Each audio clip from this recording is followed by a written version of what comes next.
السلام عليكم ورحمة الله وبركاته، طلابنا وحبايبنا طلاب سنة أولى ثانوي أو أولى بكالوريا من كل مكان في مصر. معانا النهاردة مراجعة شهر نوفمبر، الدرسين، الدرس الثاني في الوحدة الثانية والدرس الثالث في الوحدة الثالثة، الحياة الاقتصادية والحياة السياسية والإدارية. بس قبل ما نبدأ، في ناس أو أنا عارف إن في ناس كتيرة ما بدأتش تاريخ. طب يا مستر، أنا دلوقتي إزاي هاخد مراجعة شهر نوفمبر وأنا أصلا ما أعرفش حاجة عن تاريخ؟ أقول لك مالكش دعوة يا باشا. الفيديو ده مش هنراجع فيه، احنا الفيديو ده هنشرح فيه، هنشرح وهنحل، وكمان هوريك طريقة الحل للناس اللي طالعة من تالتة اعدادي ومش عارفة ازاي نحل نظام جديد. هشرح لك واحدة واحدة كده وبالراحة، وبإذن الله بعد الفيديو ده هينزل لك بعده كمان فيديو حل شامل على الدرسين دول، تقدر تكون لميت الدنيا فيهم، تخش امتحانك يا باشا الامتحان يعتبر معاك. يلا بينا نبدأ، بسم الله. أول درس معانا في الوحدة التانية اسمه الحياة الاقتصادية. هو يعني ايه اقتصاد أصلا؟ يعني ايه حياه اقتصاديه او يعني ايه اقتصاد؟ بص يا كبير، اي اقتصاد هو اي حاجه بتدخل فلوس هي اقتصاد. اي حاجه بتدخل لك فلوس بنسميها اقتصاد. طب انا مثلا كدوله ممكن يدخل لي فلوس، نقول مثلا اول حاجه الزراعه، تاني حاجه ممكن تكون الصناعه، تالت حاجه التجاره. بالظبط، هي دي جوانب الحياه الاقتصاديه اللي عندنا في الدرس: الزراعه والصناعه والتجاره. طب يا مستر، انا المفروض دلوقتي اكون عارفه ايه او اكون عارف ايه عن كل حاجه من دول؟ اقول لك بص، هم كلهم متشابهين مع بعض. يعني الزراعة هنعرف عنها أهم المحاصيل بتتزرع. طب تمام، إيه تاني؟ أقول لك الملكية الزراعية. إيه الملكية الزراعية دي؟ الأراضي اللي إحنا بنزرع فيها. أنا مثلا كفلاح، بتاعتي مثلا ولا بتاعت مين، ولا أنا بشتريها من مين، ولا إيه الدنيا؟ تمام. طب الحاجة التالتة إيه؟ هنقول زراعة يعني حيوانات، لازم عشان تزرع يكون معاك حيوانات بتساعدك. فهناخد شويه معلومات بسيطه كده عن الحيوانات والصيد عندنا في مصر القديمه. طب ايه اخر حاجه؟ هناخد دور الدوله كمصر ان هي تنمي الزراعه. الدوله عملت ايه عشان تنمي لنا يا جماعه الزراعه؟ طيب، ده بالنسبه للزراعه. الصناعه، هناخد في الصناعه ايه الحاجات اللي ادت ان احنا تكون عندنا صناعه متقدمه، وليه الصانع المصري القديم ذات نفسه، ليه الصانع المصري القديم ذات نفسه كان متقن للصناعه؟ ايه الحاجات اللي خلته متقن او صانع ماهر؟ جميل. وبعد كده هنخش يا جماعه ونعرف ايه هي دور الدوله برضو في تنميه الصناعه. الدوله عملت ايه عشان خاطر تنمي لنا الصناعه بتاعتنا؟ طيب هنعرف ايه تاني في الصناعه؟ هنعرف صناعة زي ما عرفنا في الزراعه اهم المحاصيل اللي اتزرعت، هنعرف في الصناعه اهم الصناعات اللي كانت عندنا، وكده هنخلص من الصناعه. اخر حاجه التجاره، واي حد عارف ان التجاره يا جماعه عباره عن حاجتين: تجاره داخليه وتجاره خارجيه. هنعرف معلومات عن التجاره الداخليه وشويه معلومات عن التجاره الخارجيه. جميل جميل. ده بالنسبه للدرس الاول. باذن الله لما نخش في الدرس الثاني برضه هديك ملخص سريع قبل ما نبدا. طيب هنقول بسم الله كده ونبدا بالحياه الاقتصاديه. بيقول لك بقى يا سيدي ان ازدهرت الحياه الاقتصاديه في مصر لسبب او بسبب وجود عده عوامل. ايه العوامل اللي كانت عندنا؟ هي مصر كان فيها ايه؟ مصر كان فيها النيل، النيل اللي قامت عليه الحضاره اصلا. طيب النيل ده هيساعدني في الجانب ايه؟ الزراعي ولا الصناعي ولا التجاره؟ ممكن يساعدني في الزراعه بشكل كبير على فكره، هيساعدني في الصناعه وهيساعدني في التجاره. بس النيل ساعدني انا كمصري بما ان الحضاره بتاعتنا اصلا قامت على الزراعه، فالنيل ساعدني بشكل كبير قوي يا جماعه في الزراعه. طيب ايه تاني حاجه عندنا في مصر، او ايه من ضمن العوامل اللي ساعدتنا ان احنا يكون عندنا حاله اقتصاديه او تقدم في الحاله الاقتصاديه؟ هي الموارد اللي موجودة عندنا في مصر. مصر فيها ثروات معدنية وموارد كتير جدا. طيب الثروات المعدنية والموارد دي هتأثر عليا في ايه؟ او هتأثر عليا في انهي مجال من التلاتة، سواء زراعة ولا صناعة ولا تجارة؟ طبعا هتأثر عندي في الصناعة. هاخد الموارد دي والمواد المعدنية دي وابدأ ان انا اصنعها. طيب ايه تاني بيميز مصر، او ايه من ضمن العوامل اللي ميزت مصر؟ قال لك موقعها الجغرافي. موقعها الجغرافي، يعني ايه موقعها الجغرافي؟ بص يا حبيبي، مصر من الشمال عندها البحر المتوسط، ومن الشرق عندنا البحر الاحمر. طيب وجوه مصر ذات نفسها في عندنا نهر النيل. كل دي حاجات ادت ان احنا عندنا في مصر التجاره عندنا تزدهر او تتقدم. موقع مصر الجغرافي اللي هو فوق بحر وفي الشرق بحر وجواك في نيل، ده ادى ان التجاره عندنا تتقدم، هتتاجر مع اللي فوق واللي جنبك واللي تحتك. جميل. طيب يبقى زي ما احنا قلنا يا جماعه، قال لك وجود نهر النيل الذي كان احد عوامل التنميه الاقتصاديه في مجال الزراعه. وفرة الأحجار والمعادن التي كانت مقوما لنهضتنا الصناعية من فنون وعمارة. والموقع المتميز طبعا اللي احنا قلنا عليه. تعالى بقى نبدأ بأول حاجة، وهي إيه يا باشا؟ وهي الزراعة. قال لك ارتبط المصري القديم بأرضه والدفاع عنها. ليه؟ قال لك بص يا حبيبي، لأولا لأنها أساس رخاء البلاد وثروتها. ثانيا تعد اهم مصادر دخله. يعني ايه الكلام ده؟ يعني الارض بتاعتي دي مصدر اكل عيشي، المكان اللي انا باكل منه عيش. فلازم انت المكان اللي انت بتاكل منه عيش دوت، او الارض اللي بتطلع لك الحاجات اللي انت بتاكلها واللي انت بتبيعها وبتشتريها والكلام ده كله، هتحافظ عليها ولا لا؟ او هتحبها ولا لا؟ هتحب تشتغل فيها ولا لا؟ طبعا عشان كده المصري القديم كان مرتبط بوطنه والزراعه بالذات. طيب نبدا باول حاجه احنا قلنا ان احنا هنتكلم عنها، وهي المحاصيل الزراعيه. قال لك يا باشا ان المحاصيل الزراعيه عندنا في مصر القديمه كانت متنوعه. ليه؟ بسبب موقع مصر الفلكي. يعني ايه موقع مصر الفلكي؟ احنا عارفين من ثالثه اعدادي او من اعدادي ان موقع الفلكي هو موقع بالنسبه لخطوط الطول ودوائر العرض. طب دي هتاثر عندي في ايه؟ احنا عارف او انت عارف برضو ان دوائر العرض عندنا دي كل ما بتكتر كل ما بيزيد عندك المناخ، او المناخ عندك بيتنوع. يعني ايه؟ يعني مثلا وليكن ان دي عندنا مصر، الدايره دي مصر، قال لك فيها كذا دائره عرض. حلو. كل دائره عرض من دول او كل منطقه بيمر فيها دائره عرض من دول فيها مناخ غير التاني. يعني هنا مثلا ممكن تكون الدنيا برد، هنا الدنيا مثلا الجو حلو، الجو معتدل، تحت ممكن تكون الدنيا حر. فبالتالي انت عندك تنوع في المناخ. طب ايه علاقه المناخ بالمحاصيل؟ يا باشا انت دلوقتي عندك مناخ، يعني الدنيا شويه برد وشويه حر، شويه صيف وشويه شتاء. انت عارف ان في محاصيل بتطلع في الصيف، ومحاصيل بتطلع في الشتاء، ومحاصيل بتطلع في الوقت المعتدل. فده من العوامل اللي اثرت عندنا في تنوع المحاصيل، او ادت الى تنوع المحاصيل عندنا في مصر القديمه. حلو. بيقول لك كانت مصر تحقق الاكتفاء الذاتي من الحبوب عن طريق تخزين الحبوب في ما عدا فترات الكوارث وقله الفيضان. يعني ايه الكلام ده؟ يعني احنا كنا بنزرع المحاصيل الزراعيه اللي قدامك دي كلها كده، سواء حبوب ولا خضروات ولا بقول ولا نباتات ذات الياف ولا اشجار مثمره ولا نباتات زيتيه، وهنتكلم عن كل واحده فيهم دلوقتي بالتفصيل. كنا بنزرعهم طول السنه عادي لحد ما بيحصل عندنا مشكله او كارثه طبيعيه، سواء فيضان او كارثه طبيعيه تانية زي الزلازل مثلا. انت دلوقتي بتزرع والارض ماشيه الدنيا جميله فيها والمحاصيل موجوده فيها كله تمام، وبيحصل عندك مثلا زلزال. جه الزلزال بوظ لك كل الزرع اللي عندك، جه الفيضان غرق لك كل الزرع اللي عندك. وعلى فكره انت ما كمان ممكن يكون عندك الا في الفيضان او ما يكونش عندك فيضان. فالفيضان معنى ان مفيش فيضان مفيش ميه فالزرع هيموت. فكل دي من ضمن الكوارث الطبيعيه اللي كانت بتاثر عندنا على المحاصيل اللي كنا بنزرعها. بس المصريين انت عارف ان هم ما مسكتوش، عملوا ايه يا باشا؟ قال لك احنا هنعمل حاجه اسمها الصوامع. يعني ايه صوامع؟ يعني بص معايا كده،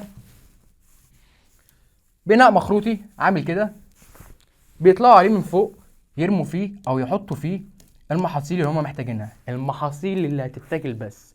واعرفك دلوقتي انواع المحاصيل. انت دلوقتي عشان تخزن حاجه انت محتاجها، طبعا انت محتاج الحاجات اللي انت هتاكلها، جميل. فبيخزنوها فيها باب فوق بيطلعوا فيه يرموا فيه الاكل بتاعهم، وكان فيها هنا باب كده صغير بيفتحوه وقت ما يحصل مشكله عندهم، بيفتحوه بيطلعوا منه الحبوب اللي هم حطوها.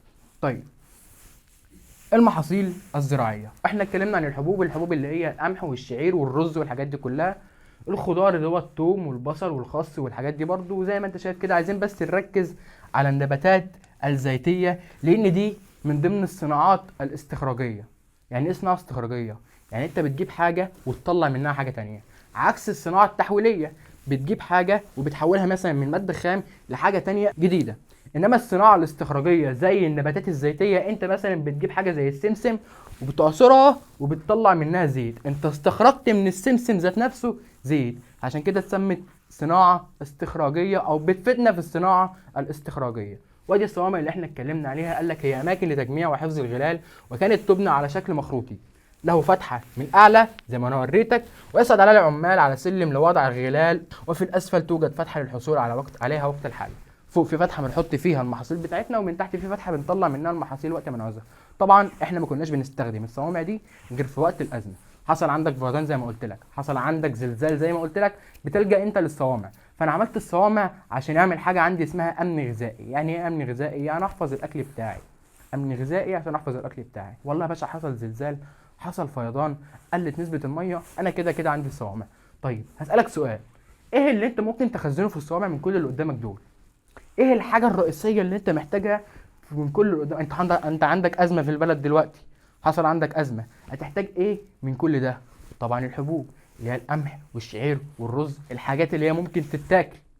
يا مستر انا ممكن اكل خضروات برضو، ممكن اكل بقول يا حبيبي، بس دي مش حاجات رئيسيه. انت مش 24 ساعه بتاكل فاكهه، انما اكلك الرئيسي هو الحبوب والرز والقمح والشعير دي. فدي من ضمن الحاجات الرئيسيه، او من دي الحبوب دي هي الحاجات اللي كانت بتتحط في الصوامع، ان ده الاكل بتاعك الاساسي. طيب نخش بعد كده على الملكيه الزراعيه. بص يا حبيبي، الارض بتاعتنا، الاراضي اللي موجوده في مصر كانت متقسمه ازاي؟ اولا كده الاراضي كلها كانت بتاعت الفرعون. الاراضي الزراعيه اللي موجوده في مصر بتاعت الفرعون. والفلاح يا مستر كان ايه دنيته منها؟ قال لك الفلاح كده كان ماشي من زمان اللي هو مأجر الارض. يعني ايه مأجر الارض؟ يعني الاراضي بتاعت الفرعون الفلاح شغال فيها زرع جميل، يجي الفرعون ياخد حوالي 3 ارباع الزرع ده او 3 ارباع المحصول ده، ونسبه كبيره قوي منه ياخدها لنفسه، والفلاح بيبقى له الربع الاخير او الجزء الاخير من المحصول. والله يا باشا عايز تبيعه بيعه، عايز تاكله كله، انت شغال عندي في الارض بتاعتي. ده بالنسبه لاول نوع من المحاصيل. قال لك كانت جميع الاراضي الزراعيه في مصر القديمه ملكا للملك اللي هي الدوله او الفرعون.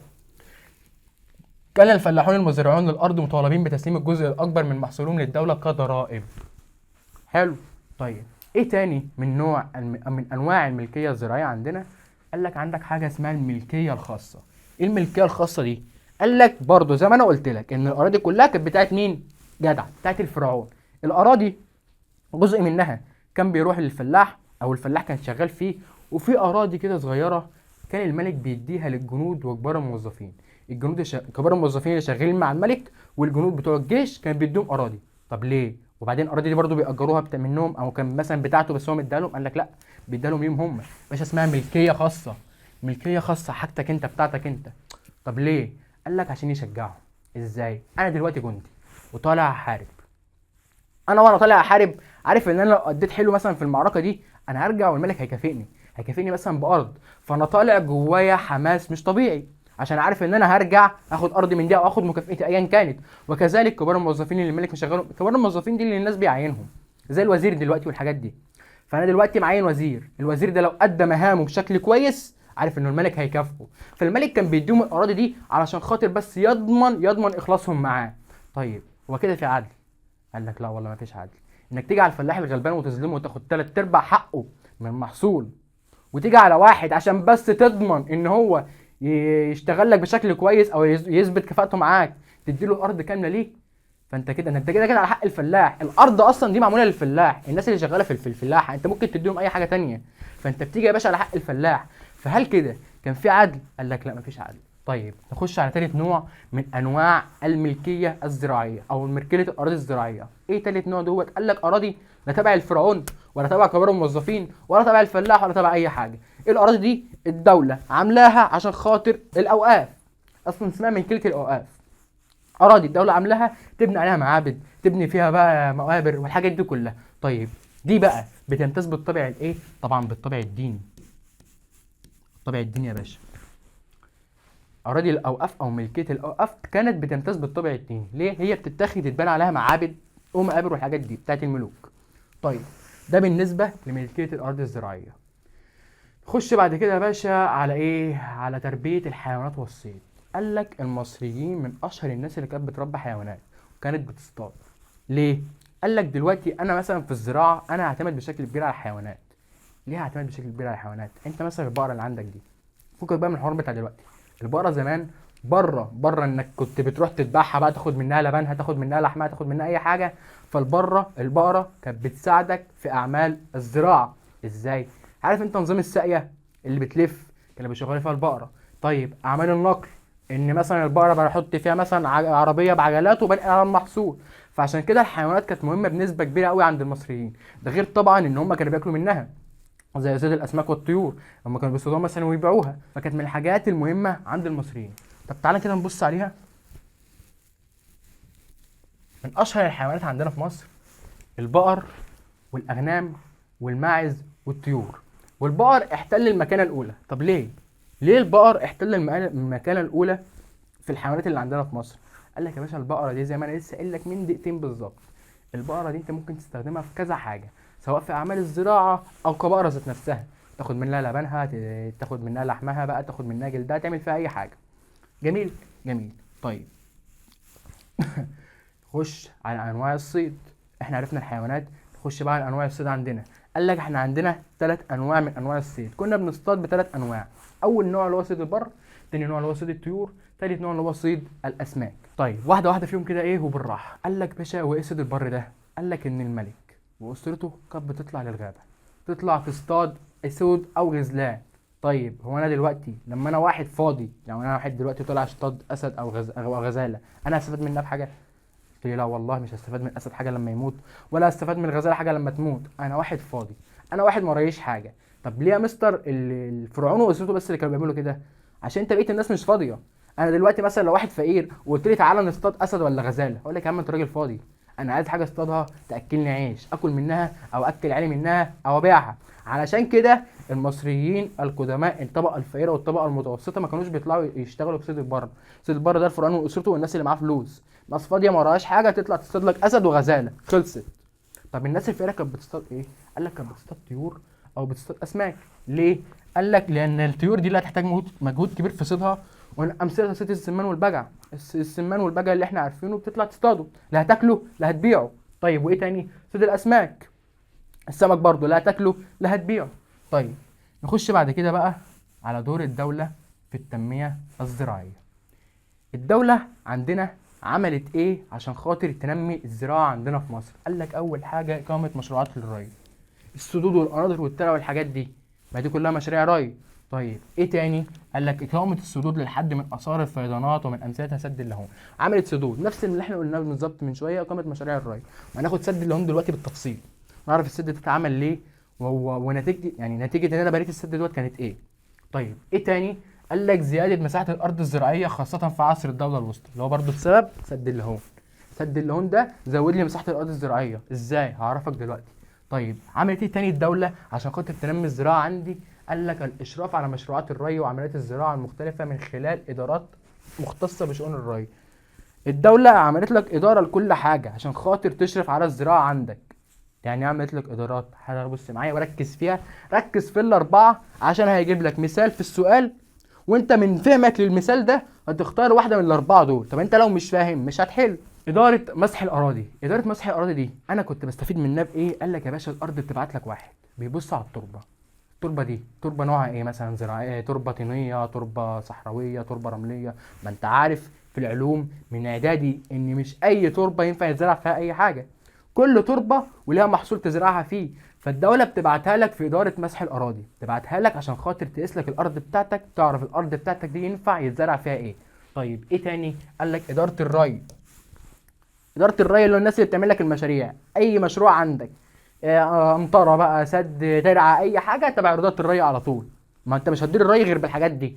طيب ايه تاني؟ قال لك الادارات المحليه في الاقاليم، ودي من اسمها كل اقليم، وقال قلت لك مره ان اقليم زمان زي محافظه دلوقتي، جميل.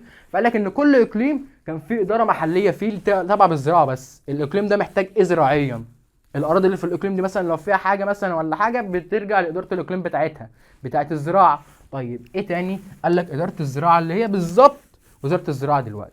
هي وزاره الزراعه دي بتعمل لي ايه دلوقتي؟ قال لك بتمدك بكل اللي انت محتاجه. انت محتاج ايه يا باشا؟ او المزارعين او الفلاحين في مصر محتاجين ايه، او محتاجين مثلا يعملوا مشروع ايه، وبترجع لاداره الزراعه اللي هي وزاره الزراعه دلوقتي. طيب نخش بقى على المشروع اللي احنا اتكلمنا عليه وهو مشروع سد اللاهون. ايه حكايه سد اللاهون دوت؟ قال لك بص يا سيدي، عندنا في عصر الدوله الوسطى احنا عرفنا ان مصر الفرعونيه عندنا اتقسمت كذا عصر، لو مش عارف ارجع للدرس الاول وبص عليه. عندنا بقى في عصر الدوله الوسطى عمنا النمحات الثالث قال لك انا هعمل سد. ليه يا عم هتعمل سد؟ قال لك يا باشا كده هعمل السد عند غرب نهر النيل او غرب وادي النيل. هاجي هنا عند وادي النيل ده، حلو، وادي النيل طالع منه بحر بيوصل على بحيره اسمها موريس. البحر ده لما كان بيروح عند البحيره كان بيغرقها، فالبحيره الميه اللي فيها تطلع على الحتت اللي حواليها دي، فالميه تترمي على الارض، ما استفادش منها بحاجه. فعمنا من النمحات التالت قال لك انا هعمل في المنطقه ده ايه، الفرع اللي طالع من النيل رايح على البحيره، عامل فيه سد. هعمل اهو سد اسمه سد اللاهون. ليه يا عم من النمحات؟ قال لك يا باشا بدل ما الميه بتروح هناك وتترمي على الاراضي، لا ده انا هعمل هنا اهو سد يخزن لي الميه. طيب السد ده هيفيدني في حاجه؟ قال لك اه هيفيدك في حاجه. انت المنطقه بتاعت الفيوم اللي هي غرب النيل، ما هو غرب النيل الحته دي الفيوم، يعني اتعملت في الفيوم، المنطقه دي صحراء، صحراء يعني الاراضي مش صالحه للزراعه. طب انت هتعمل ايه؟ قال لك انا هعمل من السد كده شويه ترع وقنوات توصل بالاراضي ايه الزراعيه. الميه اللي جايه كتير دي بدل ما تطلع على البحيره وتغرقها وترمي الميه على الارض، لا يا باشا، انا الميه هتجيلي كتير هحفر عند سطح السد شويه ترع وشويه قنوات بحيث الميه تنزل فيهم فتزود لي مساحه الارض الزراعيه، بدل ما تبقى ارض صحراويه تبقى ارض زراعيه انفع ان انا اشتغل بيها. طيب يبقى دي من نتائج سد اللاهون. عمل ايه اول حاجه؟ قال لك منع الفيضان، ده رقم واحد لاي سد، منع الفيضان من اغراق الارض الزراعيه. طب عمل ايه تاني؟ تخزين مياه الفيضان للاستفاده منها عند الحاجه. طب انا دلوقتي لما انا جيت كلمتك وقلت لك ان هو عمل شويه سدود وقناطر عند شويه قناطر وترع عند السد، ده هيأثر على ايه؟ قال لك ده هيزود لك مساحه الارض الزراعيه، بعد ما كانت صحراويه هتبقى زراعيه. ازاي؟ ما هي الميه بتنزل تحت الارض، حلو، فبتغير نوع التربه، التربه عندك تبقى صالحه للزراعه، حلو. فقال لك ان من نتائج المشروع ده كمان بره عن فيضان خالص بقى، بره عن كدوره كسد اصلا، عمل ايه؟ قال لك زراعه نحو 27000 فدان في اقليم الفيوم اللي موجود في السد. شايف انت شويه الترع اللي انا قلت لك عليها ده ايه؟ لما الميه نزلت فيها زرعت او انا زودت حوالي 27000 فدان ينفع للزراعه. جميل. المصريين عرفوا ان منطقه الفيوم فيها ارض صالحه للزراعه بعد ما كانت صحراء. احنا عرفنا كمصر قديم انا بقعد على النيل عشان الميه اللي بزرع عليها، حلو. قال لك بقى لما عرفوا ان في حوالي 27000 فدان زراعي اتزرعوا، قال لك احنا هنروح نقعد هناك، هنروح نقعد في المنطقه دي. فادى بناء سد اللاهون كمان الى انشاء مدن جديده حول بحيره موريس، البحيره اللي اتعمل ناحيتها السد. سهل. في حاجه نخش في اللي بعده او الجزئيه اللي بعدها، وهي يا باشا الصناعه. قال لك ان الصناعه عندنا كانت متقدمه ليه؟ قال لك لوفرت الموارد المعدنيه. انت عندك موارد كتير وعندك ثروات بشريه. يعني ايه علاقه الموارد بالثروات البشريه؟ الموارد المعدنيه دي اللي ايه؟ اللي هي الحاجات اللي عندك. طب ايه علاقه البشر بالموضوع؟ يا باشا انت دلوقتي لو داخل بيتك جعان وفي المطبخ عندك كيس مكرونه وانت جعان بس ما بتعرفش تعمل مكرونه، هتعمل ايه؟ هتروح تاكل اي حاجه تانية مع انك بتحبها وعايز تاكلها وجعان بس مش هتعرف تعملها. ليه؟ عشان انت اصلا ما اتعلمتش ازاي تعمل المكرونه. هي دي نفس الفكره. مصر كان فيها موارد معدنيه كتيره اللي هي ايه اللي قلت لك عليها من شويه اللي هي المكرونه، بس حضرتك ما بتعرفش تعملها. انما المصري القديم بقى زمان كان الراجل دوت عنده شغف بالتعليم، اللي هو مش التعليم، لا، اللي هو يتعلم، عايز يطور من نفسه. فكان بيعمل ايه؟ يروح على الموارد دي يفضل يتعلم فيها يتعلم فيها لحد ما يصنعها، لحد ما يوصل لصناعه كويسه. فقال لك ان من ضمن اهم عوامل مقومات نهضه الصناعه عندنا هي الثروات البشريه. الانسان المصري ذات نفسه او الانسان المصري نفسه، وانا ذكرتها في الدرس الثالث، من ضمن عوامل تقدم الصناعه. لان انت لو عندك موارد في مصر بس ما عندكش حد يستغلها ما كنتش هتستفاد بيها حاجه، لا كنت هتعمل لي بقى اهرامات ولا معابد ولا كنت عرفنا الحضارات بتاعتنا دي كلها. جميل جميل. تعالوا نبص كده ايه بعد كده على الصانع المصري. الصانع المصري اللي هو الموارد البشريه اللي لسه قايل لك عليها دلوقتي، الراجل ده كان شاطر ازاي؟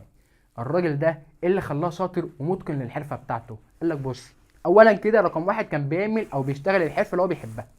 المصري القديم او الصانع المصري القديم ما كانش بيشتغل في حاجه مجبور عليها، هو كان بيشتغل الحاجه اللي هو بيحبها. ده رقم واحد. طيب رقم اتنين ايه؟ قال لك كان ماشي بنظام الصبي. الصناعه في مصر كانت ماشيه بنظام الصبي. يعني ايه نظام الصبي؟ اقول لك بص يا سيدي، انت دلوقتي شغال عند حلاق او باباك حلاق وانت شغال معاه، خدت الحرفه من باباك، اتعلمتها من باباك بل وطورت عليها.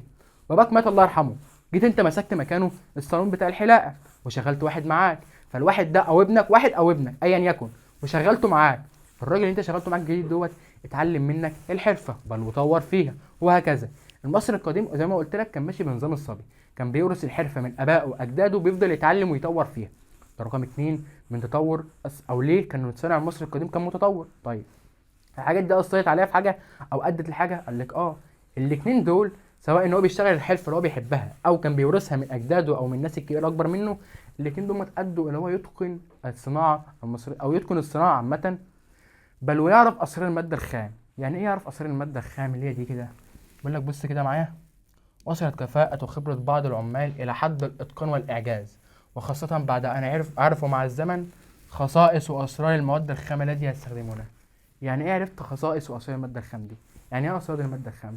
بص يا باشا، أنت دلوقتي معاك حتة عجينة، حتة العجينة معاك دي أنت ممكن تصنع منها بيتزا، فطيرة، قرصة، أي حاجة لها علاقة بالعجينة ممكن تصنعها.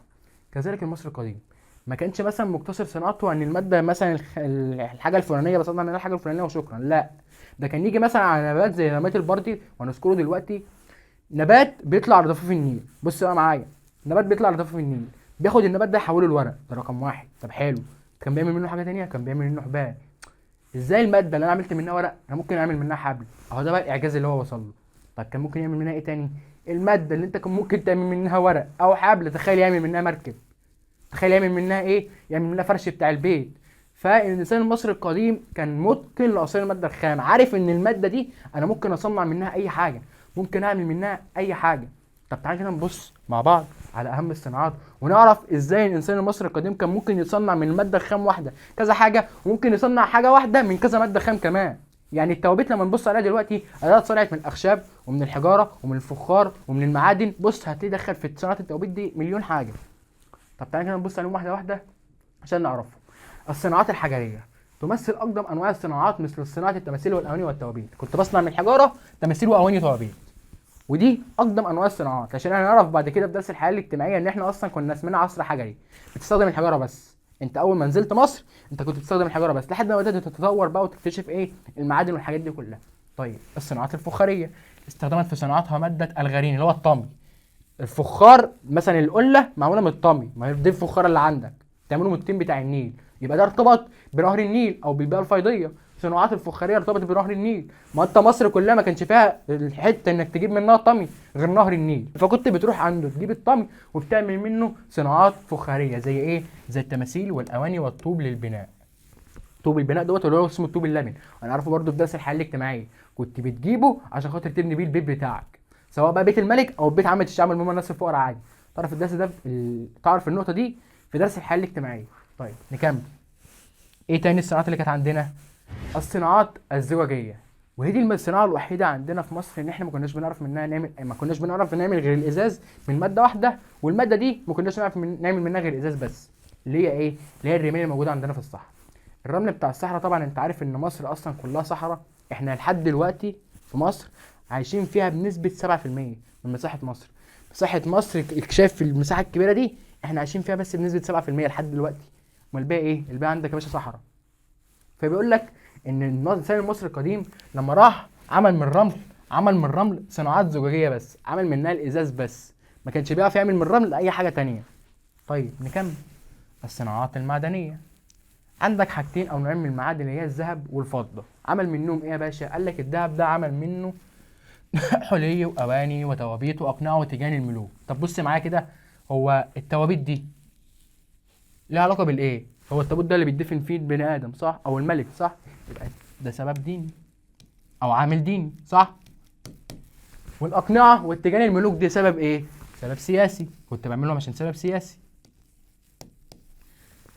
لما يقول لك صناعه او الصناعات المعدنيه عندنا ارتبطت بايه؟ هتقول له ارتبطت بالجانب الديني والسياسي، وده السؤال اللي جابك في التقييم بتاع الاسبوع.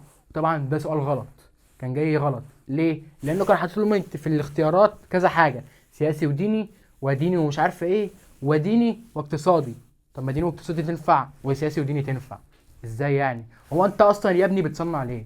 هي الصناعات دي اصلا انت بتصنع، هي مصر هتصنع ليه؟ عشان تبيع. مصر كده كده هتصنع عشان تبيع. حلو. طيب نكمل. والفضه كنا بنعمل منها ايه؟ صناعات محدوده. تعال بص لي كده على الاخشاب. خدت بالك انا ذكرت التوابيت عندك دخل في صناعتها كذا ماده او كام ماده؟ من الحجاره ومن الخشب دلوقتي هتعرفها ومن المعادن. طب تعال نبص على الخشب. قال لك رقم واحد، استورد المصري القديم الاخشاب الجيده من الخارج. كنا بنجيب خشبنا من بره، كان عندنا خشب في مصر بس كنا بنجيبه من بره، كنا بنجيب اكتر من بره لان ما كانش عندنا وفره فيه، فكنا بنطلع نشتريه. زي خشب الارز جبناه من فينيقيا، وفينيقيا دي هنذكرها كتير، خليك عارف ان فينيقيا دي الحته اللي فوق مصر، الحته اللي في شمال شرق مصر اللي هي دلوقتي سوريا ولبنان وفلسطين، اللي هي فينيقيا. جميل جميل. والابانوس من النوبه وبلاد بونت، وهعرفك النوبه دي مكانها فين بالظبط وبلاد بونت دي مكانها فين بالظبط، اللي هي الصومال دلوقتي. طيب كنا بنعمل ايه من الخشب يا باشا؟ قال لك السفن والاساس والتوابيت. تاني شوف انا ذكرت التوابيت كام مره، والابواب وغيرها. طيب بعد كده نخش على نوع جديد من انواع الصناعات اللي عندنا، وهو نبات البردي. بص بقى يا باشا، ورق البردي غير نبات البردي. نبات البردي ده النبات اللي بيطلع لي على النيل، بتجيب انت النبات ده تعمل منه ورق بتسميه على اسمه اللي هو ورق البردي. طب انا عملت من النبات ده ورق بس؟ قال لك لا، تعالى بص كده معايا بقى. قال لك انت عملت منه مراكب وسلال وحبال وحصر وفرش وورق. ايه اللي جاب المراكب؟ يعني انا دلوقتي بجيب ماده خام عملت ايه بقى مركب؟ ايه اللي جاب المركب للسلسله؟ وايه اللي جاب السلسله للحبل؟ وايه اللي جاب الحبل للحصر والفرش؟ وايه اللي جاب كل ده للورق اصلا؟ ده دليل على اتقانه اسرار مواد الخام، او معرفته اسرار المواد الخام. ماده خام عمل بيها كذا حاجه ما لهمش علاقه ببعض. حلو. طيب نخش بعد كده على صناعه الغزل والنسيج. عارف المصري القديم النسيج اللي هي الملابس، نسيج يعني ملابس. كانوا بيعمل ملابسه من ايه؟ قال لك من نبات الكتان ومن الصوف ومن الحرير. يعني دخل في صناعه الملابس كذا ماده خام، او كان بيعمل ملابس من كذا ماده خام. زي ايه؟ زي التوابيت. مش احنا عرفنا ان التوابيت عملت من الاخشاب ومن الحجاره ومن المعادن ومن حاجات تانية، صح؟ طيب تعال نكمل على اخر نوع من انواع الصناعات عندنا، وهي الجلود. الجلود اللي هي مرتبطه بايه؟ مرتبطه بالحيوان. صناعه الجلود مرتبطه عندنا بالحيوان. طيب كنت بتعمل ايه من الجلود؟ قال لك احذيه ومقاعد واغطيه الوسائد. دي وسائد عدلوها عندكم في المذكره. وارضيه العربات وكده، قربة الميه اللي بتحط فيها ميه سخنه دي وبتعالج الرقبه. حلو. طيب تخش بقى على اخر حاجه عندنا في الصناعه، وهي دور الدوله في تنميه الصناعه. الدوله عملت ايه عندنا علشان تنمي الصناعه يا باشا؟ قال لك بص معايا، انت كده كده صناعه عرفنا يعني مواد معدنيه. حلو. طب المواد المعدنيه دي مش محتاجه تطلع من بطن الارض ولا انت بتلاقيها فوق الارض كده؟ لا، المعادن تحت الارض. فقالت لك الدوله كانت بتروح تطلع المعادن اللي تحت الارض دي. طب يا مستر، ما هو من ضمن المعادن دي مثلا ممكن يكون الذهب، والذهب ده ممكن يتسرق. لما اطلعه من تحت الارض ممكن يتسرق. ما انا مش هروح اطلع الذهب من الارض الفيضيه، من الارض اصلا بتاعت الزراعه، لا، هروح اطلعه من الصحراء. حلو. الصحراء دي فيها بدو او قطاع طرق، هيطلعوا عليا وانا بطلع الذهب يسرقوه مني. قال لك ما هي الدوله ما بعتتلكش ناس تطلع الذهب بس، ده مع الناس اللي راح تطلع لك المعادن اللي من تحت الارض دي، بعتت معاها كمان حراسات امنيه، بعتت معاها ناس يامنوها. انك ناس، يعني الدوله كده عملت ايه؟ الدوله كده بعتت ناس تطلع لك معادن، ومع الناس دي بعتت لك ناس يامنوهم عشان خاطر الحاجات دي ما تتسرقش منك. طيب عملت ايه تاني الدوله؟ قال لك ان الملوك عندنا يفتخرون بانهم يعطون العمال حقوقهم ويمنعون عنهم السخره. يعني ايه الكلام ده؟ الملك زمان لما كان اي حد يشتغل عنده كان بيبقى فخور ان هو يعني بيديله حقه، بيطلع يتكلم كده ويقول يا جماعه الصانع اللي عندي مبسوط ان هو شغال معايا. وده في عصر الدوله الوسطى، هنعرف ليه في الدرس اللي بعد ده على طول. حلو. ويمنعون عنهم السخره. يعني ايه السخره؟ بيشتغل من غير ما ياخد فلوس، زيه زي العبد بالظبط، يشتغل يشتغل يشتغل وما ياخدش مقابل مادي. حلو. طيب ايه تاني؟ كانت اجور العمال تصرف على شكل مخصصات عينيه. يعني ايه مخصصات عينيه؟ يعني جزء من الصناعه انت صنعتها. انت مثلا شغال عندي وعملت لي مثلا صناعه معينه، بديك انا جزء من الصناعه دي، او لو انت محتاج حاجه تانية انا بجيبها لك، ده الاجر بتاعك، عشان طبعا ما كانش فيهم كود زمان. طيب خش بقى على اخر حاجه في الدرس، وهي التجاره. قال لك كان موقع مصر المتميز سببا في ازدهار التجاره. لسه قايل لك عليه في اول الدرس، موقعنا اللي احنا فوقينا بحر وجنبنا بحر وجوانا عندنا تحت في مصر ذات نفسها نيل، ده خلانا نتاجر مع كل الناس دي. كل الناس اللي حوالينا موقعنا المتميز خلانا ان احنا نتاجر معاهم. طيب التجاره عندنا زي ما انا قلت لك مقسومه لنوعين، تجاره خارجيه وتجاره داخليه. التجاره الداخليه قال لك يا باشا ان التجاره الداخليه عندنا في مصر كانت متقدمه. يعني التجاره الداخليه يعني ايه؟ يعني انت بتبيع وتشتري مع الناس اللي معاك عايشه معاك في نفس البلد. طب انت بتبيع وتشتري كتير ليه؟ عشان انت عندك كان محاصيل كتير، كان عندك محاصيل كتير زي ما انا قلت لك في اول الدرس في الزراعه، فبالتالي هتبيع وتشتري كتير، فالتجاره الداخليه هتكون متقدمه. طيب قال لك بقى ان ما كانش فيه فلوس، احنا مش بنبيع ونشتري مع بعض بفلوس، امال كان في نظام اسمه ايه؟ قال لك نظام المقايضه. يعني ايه نظام المقايضه؟ انا معايا حاجه وانت معاك حاجه، عايز اشتري اللي معاك وانت عايز تشتري اللي معايا، فبديك اللي معايا وباخد انا اللي معاك. ده اسمه نظام المقايضه. يعني مثلا انت مثلا بتبيع رز، او انت معاك طبق رز وانا معايا طبق مكرونه. حلو. انا عايز الرز اللي معاك فبديك المكرونه اللي معايا وباخد انا الرز اللي معاك. بس سؤال، هو انا اضمن منين ان طبق الرز او طبق المكرونه دوت مش بايظين؟ اضمن منين ان طبق المكرونه اللي انا خدته منك ده مش بايظ؟ قال لك بص، العلاقه بيننا كانت قايمه على الثقه. العلاقه بين المصريين وبعضهم في التجاره الداخليه كانت قايمه على الثقه. انا واثق فيك خلاص، انا مش هبص وراك، خدت منك طبق الرز وخدت بعضي وروحت. طب هي كانت قايمه على الثقه بس؟ قال لك لا، ده غير ان عندنا الحكماء في مصر كانوا بيطلعوا يقولوا يا جماعه الغش حرام واللي هيغش يتعاقب عند الاله. وانا زي ما قلت لك قبل كده وهتاخدها بقى بالتفصيل في الدرس الخامس في الحياه الدينيه، ان الانسان المصري القديم كان رقم واحد عنده هو الدين. ليه؟ الراجل ده كان مفكر ان هو لما يموت وهيجي يتحاسب هيروح عند الاله، والاله دوت هيشوفه لو عمل حاجات غلط في حياته فيروح بقى يعذبه ويرميه للوحش والحاجات دي كلها. دي كانت معتقداتهم. فعشان كده كانوا بيحترموا الدين وماشيين على الدين بالظبط. فعشان كده التجاره بيننا وبين بعض كانت ماشيه بالظبط، ما كانش فيها اي غش. حلو. وكمان شويه في اخر الدرس هنعرف كمان ان الدوله حطت قوانين في دور الدوله في التجاره. هنعرف ان الدوله كمان حطت قوانين. خش بقى على التجاره الخارجيه. قال لك عندنا الملوك في مصر حرصوا على اقامه العلاقات التجاريه مع الدول الاخرى. انت عندك باشا نهر وعندك بحرين، يلا باشا شغل الشغل، عايزين نتاجر ونشتري ونبيع مع بعض، عايزين نعمل تواصل حضاري، انا اخد اللي عندهم هم ياخدوا اللي عندي. حلو. فقال لك يا باشا ان عندنا ملوك، خاصه ملوك الدوله القديمه اللي هو عمنا سنفرو، الاسره الرابعه، ده اول واحد او من اول الناس اللي عملت علاقات تجاريه مع الناس اللي جنبنا. يبقى انا جيت سالتك سؤال، بدات او ظهرت التجاره الخارجيه في مصر في عهد مين؟ هتقول لي في عهد سنفرو. طب في عهد الدوله الايه؟ هو سنفرو ده اسره رابعه، الاسره الرابعه دي كانت انهي دوله؟ الدوله القديمه. جدع. عمنا سنفرو ده عمل ايه؟ تاجر عمل ايه؟ قال لك بص يا سيدي، راح باعت لفينيقيا اللي انا قلت لك عليها دلوقتي، اللي هي سوريا ولبنان ودول الشام يعني دلوقتي، بعت لهم ايه؟ بعت لهم شويه سفن او 40 سفينه عشان يستوردوا منهم خشب الارز. خشب الارز مش خشب الارز اللي احنا لسه قايلينه من شويه في الصناعه، كنا بنصنع منه المراكب. حلو. طيب ايه تاني؟ قال لك راح باعت لليبيا. مصر كانت بتاخد من ليبيا الزيوت، خاصه غاز زيت الزيتون. طب ايه تاني؟ قال لك الماشيه. الماشيه بقى اللي هي الحيوانات اللي لسه قايل لك عليها. طيب مع بدايه العصر الدوله الحديثه احنا كنا بنتاجر بس على خفيف في الدوله القديمه، على خفيف كده واحده واحده. في الدوله الحديثه ازدهرت عندنا التجاره الخارجيه. بيقول لك ايه؟ بيقول لك شهدت مصر طفره حضاريه وتجاريه غير مسبوقه. ازاي؟ حيث اصبحت مصر امبراطوريه كبيره. بص، في عصر الدوله الحديثه احنا عملنا او خدنا الدوله اللي جنبنا، في كذا دوله جنبنا احنا رحنا احتليناها، مش احتليناهم، احنا خدناهم، واقول لك ليه في الدرس اللي بعد ده على طول. فمصر لما عملت الامبراطوريه دي، دلوقتي انت حدودك كبرت، حدودك وسعت، خدت الدوله اللي جنبك. حلو. فطبيعي ان التجاره عندك هتزيد، انت هتتاجر بقى مع الدول اللي انت اصلا ما كنتش تعرف عنها حاجه. انت خدت مثلا الدوله اللي جنبك دي، فانت بقت تبعك دلوقتي، فهتشوف دوله جديده انت كنتش تعرف عنها حاجه فهتتاجر معاها. فمصر عندنا او في التجاره في عصر الدوله الحديثه ظهرت بشكل كبير لحد ما وصلت الى جزر البحر المتوسط. عارف انت البحر المتوسط اللي فوقنا ده؟ احنا دخلنا فوقه كمان، طلعنا فوق عند اوروبا، وتاجرنا تجاره خارجيه مع جزر زي جزيره كريت وجزيره قبرص، دول موجودين في اليونان. طلعنا عدينا البحر وطلعنا تاجرنا معاهم، بعنا واشترينا منهم وهم جم باعوا واشتروا مننا.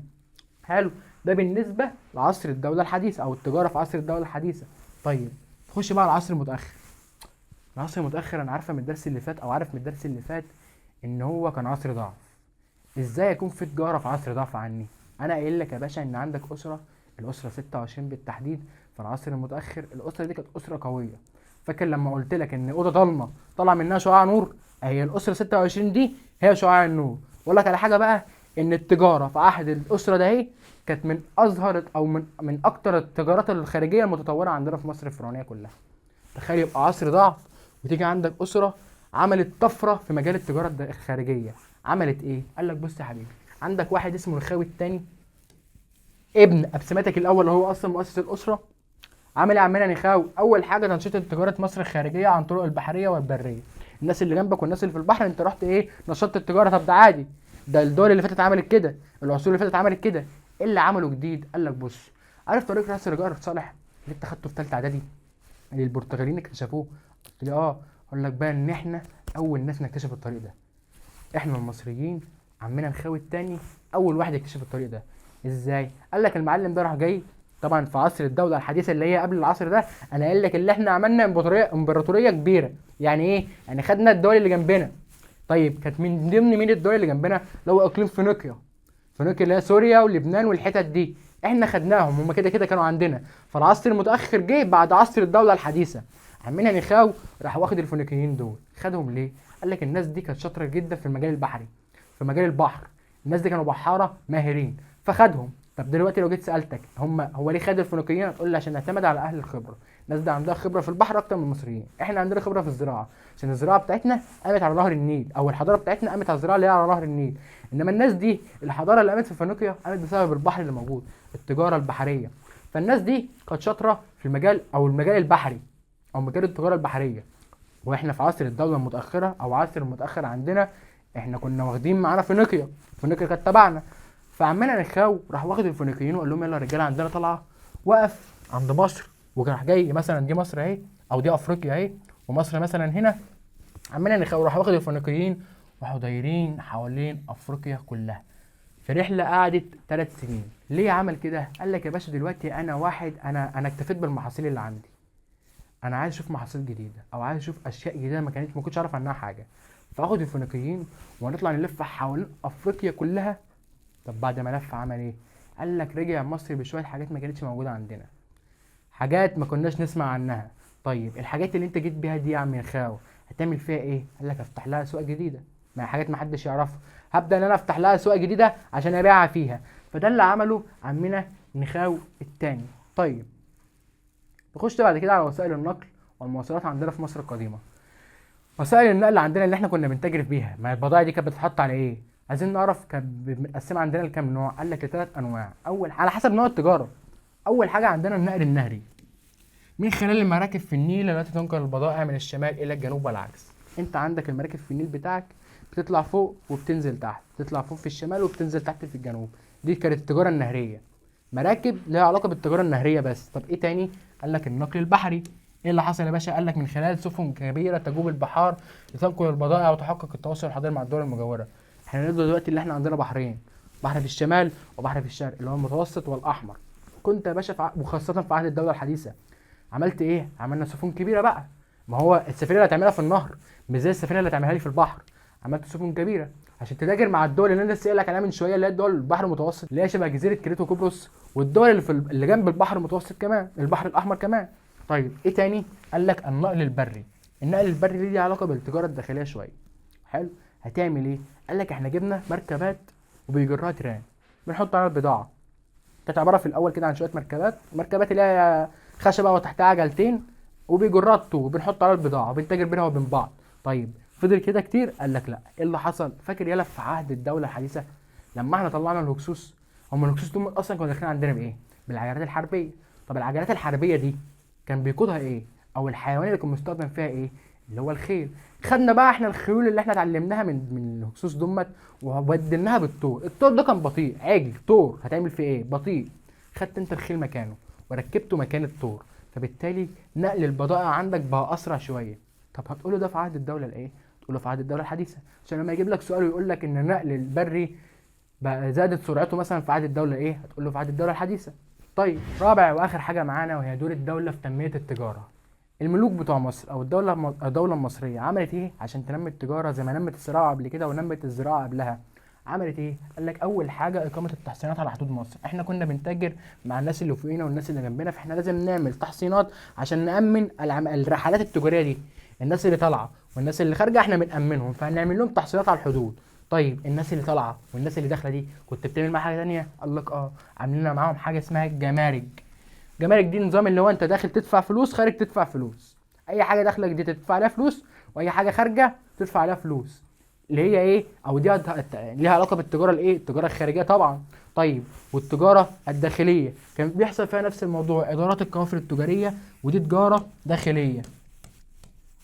زي ما التجاره الخارجيه عملنا لها اداره جمارك، اللي طالع ياخد فلوس واللي راجع ناخد منه فلوس، نفس الكلام ده عملناه جوه البلد. اي حد رايح او اي حد جاي كنا بناخد منه، مش بلطجه بس دي حاجه عامله شبه الرسوم كده، شبه الضرايب. لما تيجي داخل بلد جديده مثلا في مصر بتلاقي كده على البوابه واحد قاعد لك بيديك ورقه وتدفع له فلوس. ده اللي احنا عملناه. طيب عملنا ايه تاني؟ قال لك وضعنا شويه قوانين ضبط الاسواق وحمايه المعاملات التجاريه. بجانب ايه؟ بجانب الثقه اللي كانت بين التجار. طيب بجانب ايه تاني؟ قال لك بجانب اقوال الحكماء اللي هي ايه؟ العامل الديني يا باشا. حلو. يعني بره عن اقوال الحكماء وبره عن الثقه اللي كانت بينا، كان في قوانين من الدوله اللي انا لسه لك عليها من شويه. الدوله حطت شويه قوانين عشان اللي يغلط يتحاسب. طيب القوانين دي ليها علاقه بالتجاره الايه؟ الخارجيه ولا الداخليه؟ طبعا الداخليه، ملهاش علاقه بالتجاره الخارجيه خالص. طيب ايه تاني؟ قال لك رابع حاجه معانا وهي اقامه مشاريع عديده ساهمت في النشاط التجاري، ومنها قيام سنوسرت الثالث بيه. عمنا سنوسرت الثالث بتاع الدوله الوسطى عمل ايه؟ قال لك عمل حاجتين. اول حاجه شق قناه في صخور الجندل الاول عند اسوان. مش فاهم حاجه ومش فاهم حاجه. يعني ايه جندل الاول يعني ايه شق قناه؟ بص احنا عندنا نهر النيل في مصر كان فيها حاجه زمان، كان فيها حاجه اسمها جنادل. ايه الجنادل دي؟ نهر النيل اهو في حتت فيه دي الميه، ده مستوى الميه فيه. في حتت فيه كان فيها طوب طالع على مستوى الميه، شويه طوب كبار كده طالعين على مستوى الميه. حلو.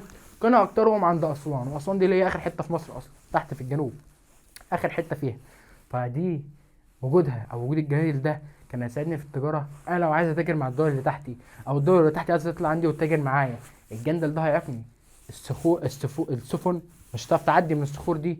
عمنا سونيسرت راح عامل ايه؟ راح جاي عند الصخور دي وشايلها، او شق مكان فيها ان السفن تعدي منه. فده ساعد على ايه؟ ساعد على ازدهار التجاره الخارجيه مع دول افريقيا. حلو. طيب ايه تاني عمله عمنا سونيسرت التالت؟ عارف يا باشا قناه السويس؟ عمل قناه شبه قناه السويس بالظبط، اللي هي ايه؟ قناه سيزوستريس. ايه قناه سيزوستريس دي؟ بص يا باشا، انت عندك مصر اهي، ولا بلاش دي مصر، عايزين نكبر شويه. مصر هنا مثلا اهي، دي مثلا مصر، وده النيل، فوق هنا البحر المتوسط، وفي هنا البحر الاحمر. مشي الدنيا، مشي الرسمه. حلو. قناه السويس العاديه اللي احنا عارفينها واصله بين ايه؟ البحر المتوسط والبحر الاحمر على طول، احنا وصلنا بينهم هنا على طول كده. حلو. دي قناه السويس.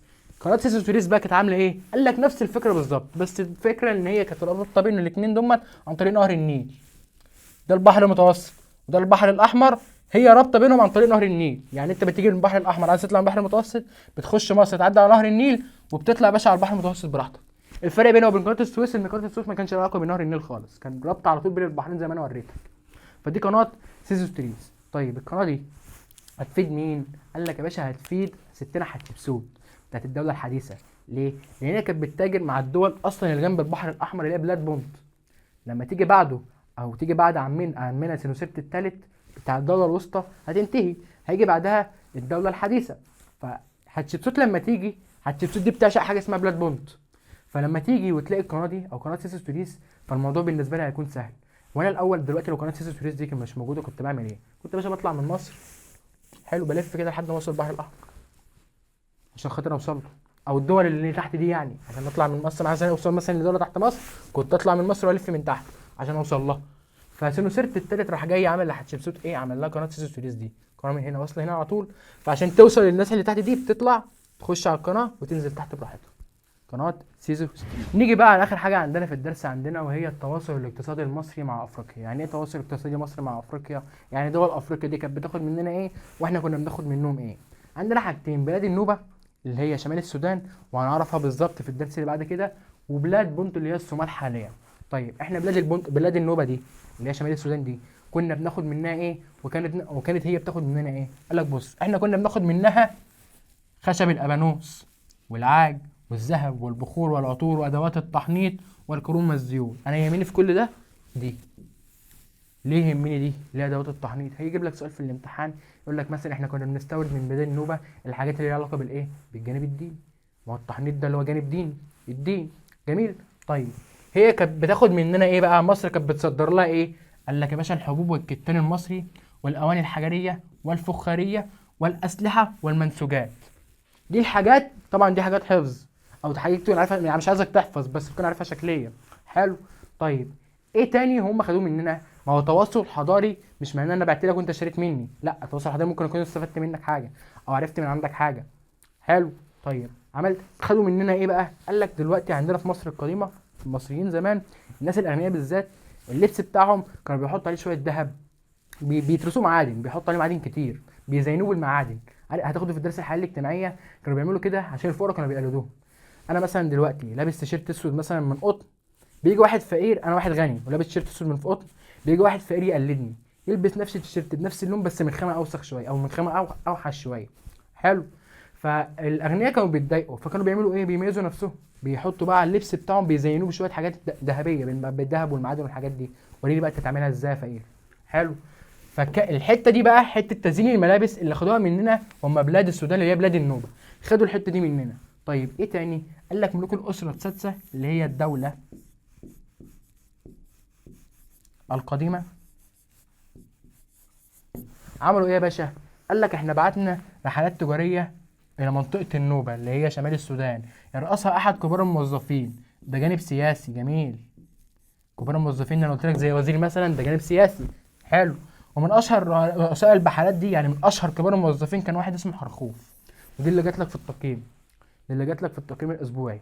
حرخوف ده كان من احد كبار الموظفين في الدوله او الدوله الوسطى او الاسره السادسه. بعتوه لبلاد النوبه عشان خاطر يبيع لهم شويه حاجات ويشتري منهم شويه حاجات. حلو. حرخوف ده كده كده هو ليه جانب سياسي. طب بقى ليه جانب ايه؟ جانب اقتصادي. يعني دلوقتي حرخوف ليه جانبين، واحد سياسي وواحد يا باشا ايه؟ اقتصادي. جميل الكلام. طيب بلاد بونت اللي هي الصومال دلوقتي، اللي قلت لك مين اللي كانت بتعشقها يا باشا؟ ستنا حتشبسوت كانت بتعشق البلد دي. حتشبسوت كانت بتبعت رحلات تجاريه للبلاد بونت. ليه؟ كنا بناخد منها ايه؟ قال لك بص معايا كده، قال لك بلغت العلاقه المصريه مع القاره الافريقيه ذروتها، يعني تقدمت جدا عندما قامت الملكه حتشبسوت ببعثه تجاريه الى بلاد بونت المكونه من ايه؟ المكونه من 5 سفن كبرى، والتي يظهر تصويرها على جدران معبدها في الدير البحري. ستنا حتشبسوت المعبد بتاعها في الدير البحري مرسوم عليه او منقوش عليه السفن وشكل التجار اللي كانت بتعملها مع بلاد بونت. حلو. طيب هي كانت بعتت ال5 سفن دول ليه لبلاد بونت؟ بعتتهم منها عشان تاخد ايه؟ قال لك بص يا سيدي، الاسطول بتاعها اللي هو 5 سفن دول راجعين من بلاد بونت عليهم محاصيل زراعيه نادره مش موجوده عندنا، ما انت تطلع تاخد من بره الحاجات اللي مش عندك. حلو. طب ايه تاني؟ قال لك اخشاب الابانوس تاني. طيب ايه تاني؟ قال لك العاج والبخور والعطور. طيب كان عليها حاجات تانية غير الحاجات دي؟ قال لك شويه حيوانات مش موجوده عندك برضو زي الزراف والقرود والفهود. وبكده نكون خلصنا الدرس الثاني ونص الحلقه. فاضل لنا بقى الدرس الثالث. افصل يا باشا، روح اعمل اي حاجه وارجع عشان ناخد الدرس الاخير، وبكده نكون خلصنا مراجعه نوفمبر. خش بقى يا باشا على الجزء الثاني من الحصه، وهو الحياه السياسيه والاداريه في مصر القديمه. قال لك ان المصريين القدماء دول اتعرفوا اهميه ان انت يكون عندك عناصر سياسيه اساسيه في مصر من زمان قوي، او احنا اول الشعوب اصلا اللي ادركنا الحته دي. طب ليه؟ هي ايه اصلا العناصر السياسيه؟ قال لك بص احنا هنتكلم عن نفسنا دلوقتي. عندك ايه؟ عندك رئيس وعندك وزير وعندك محافظ، عندك الشرطه وعندك الجيش وعندك الشعب. مش كل دي علاقه بالسياسه؟ الناس دي لو مش موجوده لا هيبقى في امن ولا هيبقى في نظام ولا هيبقى في اي حاجه ولا هيبقى في بلد متقدمه اصلا. فالمصريين احنا كمصريين قدام او الفراعنه هم اول ناس يعرفوا الحته دي. فقال لك احنا لازم يكون عندنا نظام سياسي واداري كويس. طيب احنا قبل ما نبص على عناصر النظام السياسي عندنا اللي هو الملك والحكام الاقاليم والوزير والحاجات دي كلها، عايزين نعرف هي مصر اصلا كمصر قامت ازاي؟ مصر اتكونت ازاي اساسا؟ بص يا باشا، انت في اول درس في المنهج عندك عرفت ان احنا نزلنا مصر عن طريق نهر النيل. لما شفنا نهر النيل نزلنا عليه عشان خاطر كان فيه ميه فعرفنا الزراعه فقعدنا، والكلام ده كله انت عارفه من اول درس انا نزلته لك. طيب انا لما نزلت على نهر النيل انا نزلت لوحدي، شويه ونزل واحد جنبي وشويه بعدهم ونزل واحد جنبي، فعملنا قريه، واحد جنب واحد جنب واحد عملنا قريه، قريه جنب قريه جنب قريه عملنا مدينه، مدينه جنب مدينه جنب مدينه عملنا اقليم. تاني اقولها لك، اقليم معناه كلمه محافظه بالوقت الحالي، اقليم زمان يعني محافظه دلوقتي. فتاني انا كنت نزلت لوحدي على نهر النيل، نزلت لوحدي، جه واحد جنبي جنبي واحد جنبي واحد عملنا قريه، القريه جنب قريه جنب قريه عملنا مدينه، مدينه جنب مدينه جنب مدينه عملنا اقليم. حلو. قال لك بقى احنا وقفنا عند الاقاليم دي، يعني احنا ما كبرناش مثلا وكوننا مصر؟ قال لك لا، احنا يا باشا كان كل اقليم لنظامه ولدماغه وللحاكم بتاعه. انا هسالك سؤال دلوقتي، لو بتوع كفر الشيخ عايشين بدماغ غير بتوع اسكندريه، او عايشين بقوانين غير بتوع القاهره غير بتوع سوهاج غير بتوع اسيوط، هيبقى في اصلا بلد اسمها مصر؟ ما انت كل واحد ماشي بمزاجه، لا هيبقى في مصر ولا هيبقى في غيره. طيب زي ما قلت لك احنا كنا مدن وبعد كده بقينا قرى وبعد كده بقينا اقاليم، كوننا حوالي 42 اقليم. طيب هنفضل كده كتير؟ قال لك لا، هيجي بعد كده واحد من حكام الدلتا قال لك انا هوحد مصر، هيخش مصر علشان خاطر، قال لك يا باشا احنا خلاص زهقنا، كل واحد لوحده احنا كده مش هينفع. تعمل ايه يا باشا؟ قال لك انا هعمل اول محاوله وحده تاريخيه في التاريخ. وحده تاريخيه يعني ايه؟ يعني هوحد مصر. طيب هي المحاوله نجحت؟ على فكره المحاوله نجحت بس فشلت بسرعه. في فرق لما اقول لك ان المحاوله ذات نفسها فشلت وان هي نجحت بس فشلت بسرعه. حلو. المعلم ده هيعمل وحده ويعمل مدينه اسمها اون اللي هي العاصمه اللي هي في اللي هي عين شمس دلوقتي يعني. حلو. هيعملها بس هتفشل على طول الوحده دي، على طول الوحده دي هتفشل، مش هتدوم طويلا. طيب هي لما البلد هي بلد كانت متفككه اصلا، كانت اقاليم. حلو. الراجل ده جه وحدها، لما تتفكك تاني بقى هتفكك ازاي؟ اقاليم برضو كتير. قال لك لا، مصر عندك هتتفكك لجزئين، جزء فوق وجزء تحت. الحاجات اللي احنا عارفينها من ثالثه اعدادي برضو ومن اولى اعدادي ومن سته ابتدائي، اللي هي المملكه، مملكه الشمال والوجه البحري، ومملكه الجنوب اللي هي الوجه القبلي. وعاصمتها كانت ايه؟ اللي هي بوتو في الشمال ونخبه في الجنوب، والافعى فوق، وانثى النسر تحت، ونبات البردي فوق، وزهره اللوتس تحت، والتاج الاحمر فوق والتاج الابيض تحت. جميل. وفضلنا كده عايشين نصين، ناس فوق وناس تحت، ناس في الوجه البحري على البحر، وناس في الوجه القبلي اللي هم اهل الصعيد. جميل. وهنفضل كده لحد ما يجي واحد برضه هيحاول يوحد مصر، اسمه مينا او الملك نعرمر.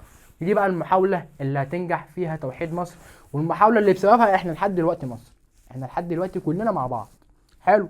طيب مينا ده لو سألتك سؤال، او اللي هو الوحدة اللي عملها مين، اللي هو وحدنا مع بعض، كانت اول مرة ولا حصلت قبل كده؟ حصلت قبل كده. يعني دي الوحدة التاريخية التانية. محاولة مينا في توحيد البلاد، او مينا لما وحد البلاد، دي الوحدة التاريخية التانية، لان احنا توحدنا مرة قبل كده. الراجل بتاع الدلتا اللي جه عمل لنا عاصمة بس فشلت بسرعة. قبل الراجل ده احنا كنا اقاليم اصلا. بعد ما الراجل ده عملت الوحدة وفشلت بين نصين، نص فوق ونص تحت، جه مينا ان هو نعمر وحد مصر اللي احنا لسه دلوقتي عايشين لحد دلوقتي عايشين فيها. طيب نكمل.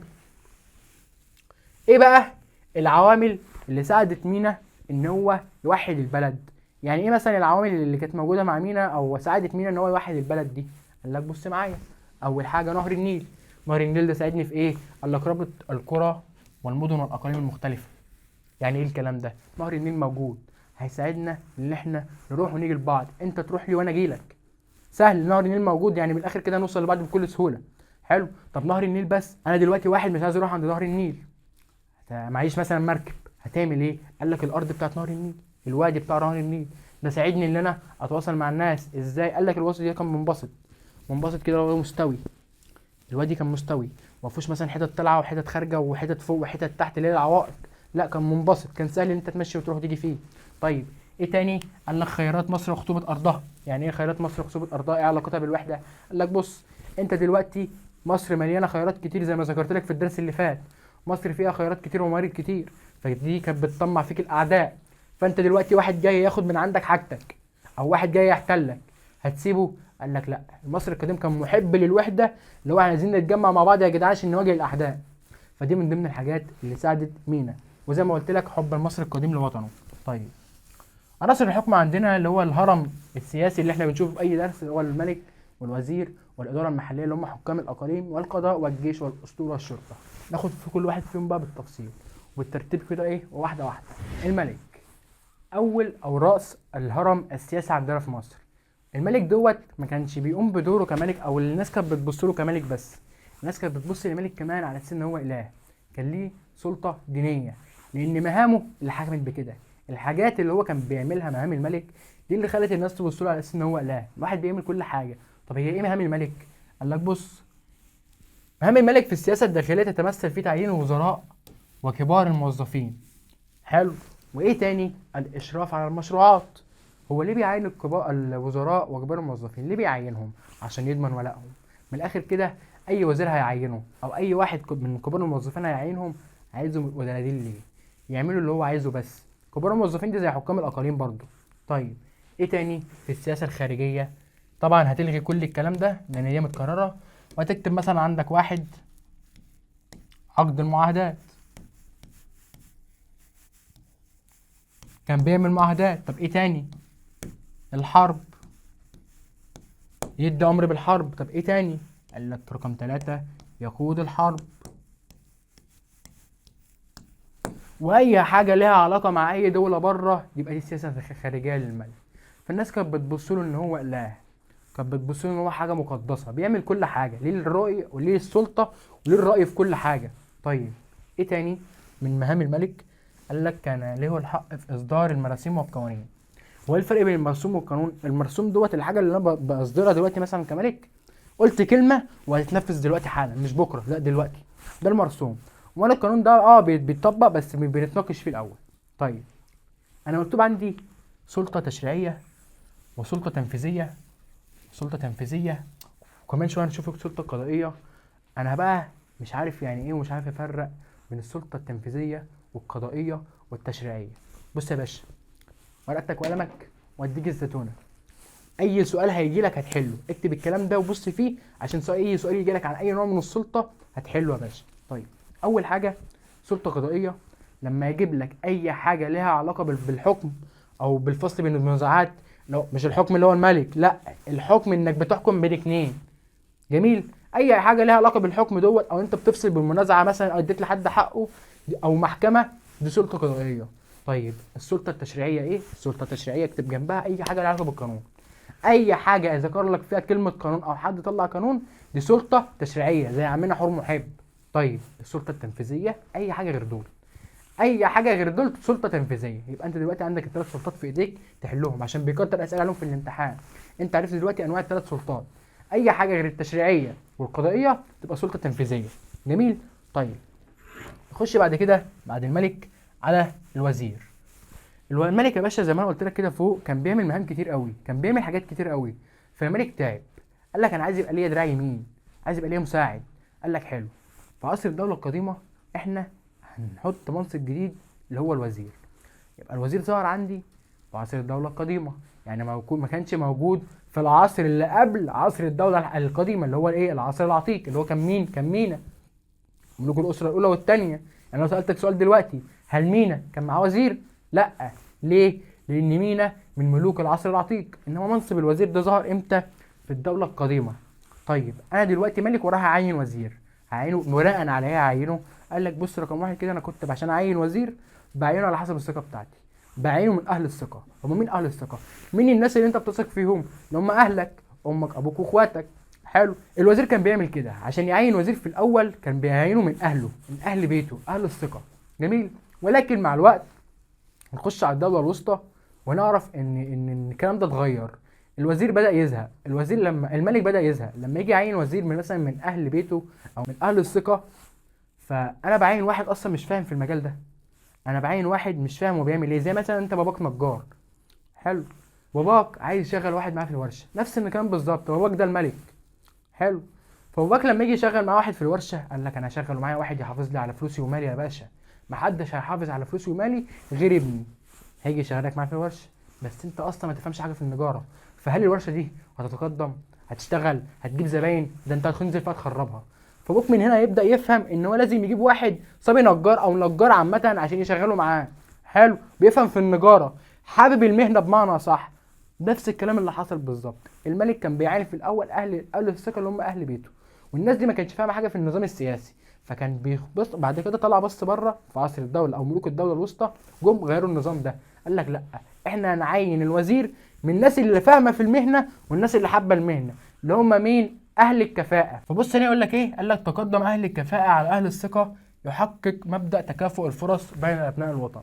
دلوقتي انت الاول اهل الثقه عندك او اهل بيتك اللي كانوا بيمسكوا. حلو. بعد كده بتمسك الناس اللي عندها خبره او عندها كفاءه. فلما انت بقيت بتمسك الناس اللي عندها كفاءه فانت كده حققت مبدا ايه؟ تكافؤ الفرص. تكافؤ الفرص اللي احنا كلنا لينا فرصه زي بعض، الشاطر هو اللي يمسك، مش اهل هو شغل الواسطه اللي هو اهل الملك. لا ما عادش فيه الكلام ده. طيب ده في عهد الدوله الايه؟ في عهد الدوله الوسطى. يبقى الوزير ظهر في عهد الدوله القديمه كان من اهل الملك اللي بيمسك بيبقى وزير. في عهد الدوله الوسطى النظام هيتغير، اللي هيمسك اللي يبقى الوزير اللي هو الراجل الكفء او اللي عنده خبره، اهل الكفاءه. طيب في عهد الدوله الحديثه بقى ايه اللي هيحصل؟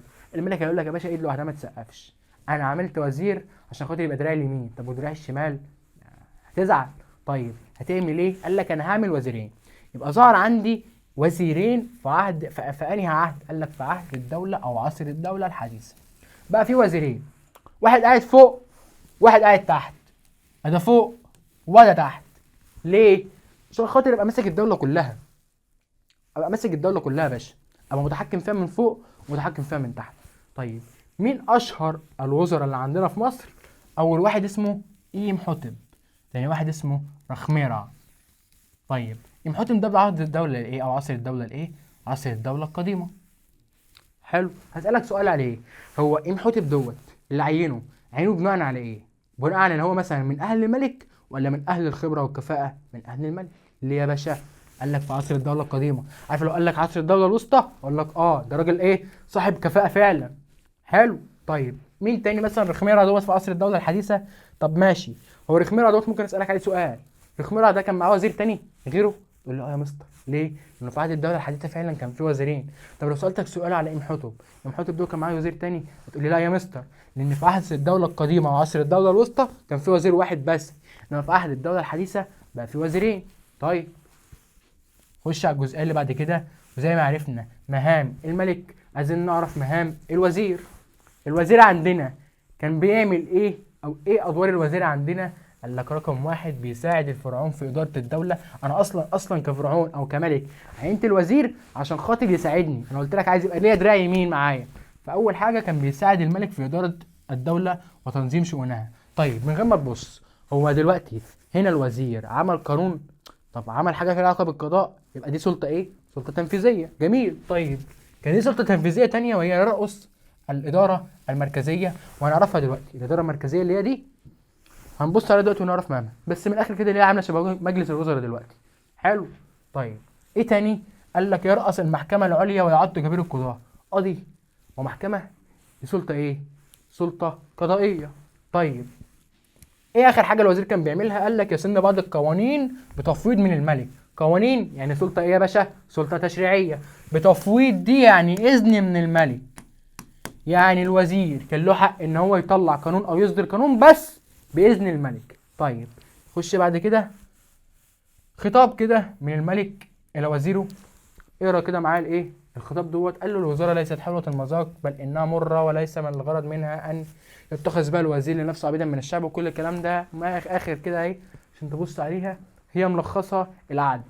ان الملك كان بيقول لوزيره ان هو يبقى عادل، ما يظلمش بين الشعب. ما يجيش مثلا واحد للوزير مثلا كدوره كقاضي طبعا، ما يجيلكش واحد قريبي او واحد له علاقه بيا وتنصفه على واحد غلبان. لا، سوي قريبي بالغلبان، او سوري سوي القريب منك بالغريب منك. فاهم حاجه؟ من الاخر كده ايه، بيحسوا على التسامح والعدل وكل الكلام ده يعني. طيب الاداره المركزيه اللي لسه قايل لك عليها من شويه، اللي كان الرئيس بتاعها هو الوزير. الاداره المركزيه دي دلوقتي بالظبط عامله شبه مجلس الوزراء، مجلس وفي كذا وزير من كذا نوع، صح؟ طيب الاداره المركزيه بقى كان مين رئيسها؟ كان الوزير. طيب الاداره المركزيه دي ايه العناصر، ايه الناس اللي موجودين في الاداره المركزيه وبيعملوا ايه؟ قال لك اول حاجه عندك حاجه اسمها مجلس العشره الكبار. مين يا عم مجلس العشره الكبار دول؟ قال لك يختاره الملك.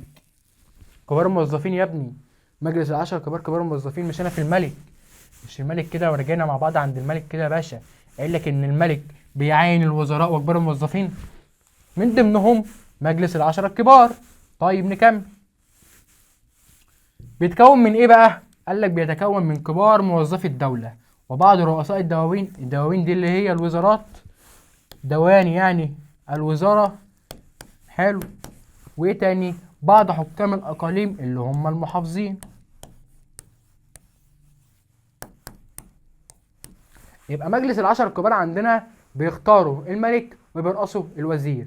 اسألك سؤال دلوقتي، مش كده الوزير بيعمل حلقة وصل بين الملك ومجلس العشرة الكبار او الإدارة المركزية؟ يعني ايه الكلام ده؟ يعني دلوقتي انا كملك عينت الناس اللي موجودين في الإدارة المركزية، حلو، وحطيت عليهم رئيس، خليت لهم كبير اللي هو مين؟ اللي هو الوزير. فدلوقتي انا لما عاوز اتكلم مع حد فيهم او حد فيهم يعوزني في حاجة، هيتكلموا مين او يتكلموا معايا او انا اتكلم معاهم عن طريق مين؟ عن طريق الوزير اللي موجود في النص. بص يا سيدي اهو، الملك تحتيه الوزير، صح؟ تحتيهم، بلاش هنا، تعالى نكتبها هنا. الملك، ها، تحتيه مين؟ تحتيه الوزير. تحتيه مين؟ الإدارة المركزية. حلو. أنا ملك، أنا اللي عينت الناس دي، أنا اللي عينت كل الناس دي اللي هي الإدارة المركزية، أنا اللي عينتها وأنا اللي حطيت الناس بتوعها، أنا اللي عينتهم وشغلتهم فيها. حلو. طيب وحطيت عليهم رئيس اللي هو الوزير. طيب الناس دي لو حابة تتواصل معايا هتتواصل معايا عن طريق مين؟ عن طريق الوزير. والملك لو حب يوصل رسالة لبتوع الإدارة المركزية هيوصلها لهم عن طريق مين؟ عن طريق الوزير برضه. سهلة؟ فيها حاجة؟ عشان كده بقول لك إن الوزير كان حلقة وصل بيوصل بين الملك والإدارة المركزية والإدارة المركزية والملك. الملك لو عايز يقول له حاجة أو يغير حاجة في الإدارة المركزية كان بيقولها للوزير والوزير يعملها. وبتوع الإدارة المركزية لو كانوا عايزين حاجة من الملك كانوا بيقولوها للوزير والوزير بيروح يقولها لهم. تمام؟ تمام. طيب مجلس العشرة الكبار ده بقى كان ايه مهامه؟ قال لك الاشراف الكامل على كل مرافق الدوله. طيب انا دلوقتي لو سؤال وقلت لك مثلا مهام مجلس العشرة الكبار دي تبع سلطه ايه؟ قضائيه ولا تشريعيه ولا تنفيذيه؟ الكلام اللي قدامك ده فيها حاجه لها علاقه بالقوانين يبقى مش تشريعيه، طب في حاجه لها علاقه بالقضاء لا يبقى مش قضائيه، يبقى دي سلطه يا باشا تنفيذيه. حلو. طيب نخش بعد كده على النوع الثاني وهم كاتموا اسرار الملك. مين كاتموا اسرار الملك دول؟ العصافير يعني من الاخر، بس مش هشغل لك كده في المنهج. حلو. من الاخر كاتموا اسرار الملك برضو ناس بيعينوا من الملك زي كبار الموظفين، المجلس العشرة الكبار. الملك اللي بيعينهم بيكونوا معاونين شخصيين للملك، بيكونوا مساعدين شخصيين للملك جوه. حلو الكلام. طيب ايه تاني؟ اخر حاجه معانا في مجلس او الاداره المركزيه وهي دواوين الحكومه. دواوين الحكومه بالظبط اللي هي الوزارات دلوقتي. الوزارات يا باشا، دواوين الحكومه اللي هي الوزارات. طب احنا عندنا وزارات ايه؟ عشان انت عندك وزاره زراعه ووزاره ثقافه ووزاره ماليه الحاجات دي كلها. تعال بص معايا كده. قال لك اول حاجه اداره الخزانه العامه. حلو. تاني نوع من انواع الدواوين اللي هي وزاره الماليه، يعني خزانه عامه يعني فلوس، يعني وزاره الماليه. عشان هيسالك سؤال هيسالك سؤال في الامتحان مثلا ولا في الواجب مثلا عندك، يقول لك وزاره الماليه شبه ايه من دول؟ وزاره الخزانه العامه. طيب ايه تاني؟ السجلات والمحفوظات اللي هي زي وزاره الثقافه دلوقتي.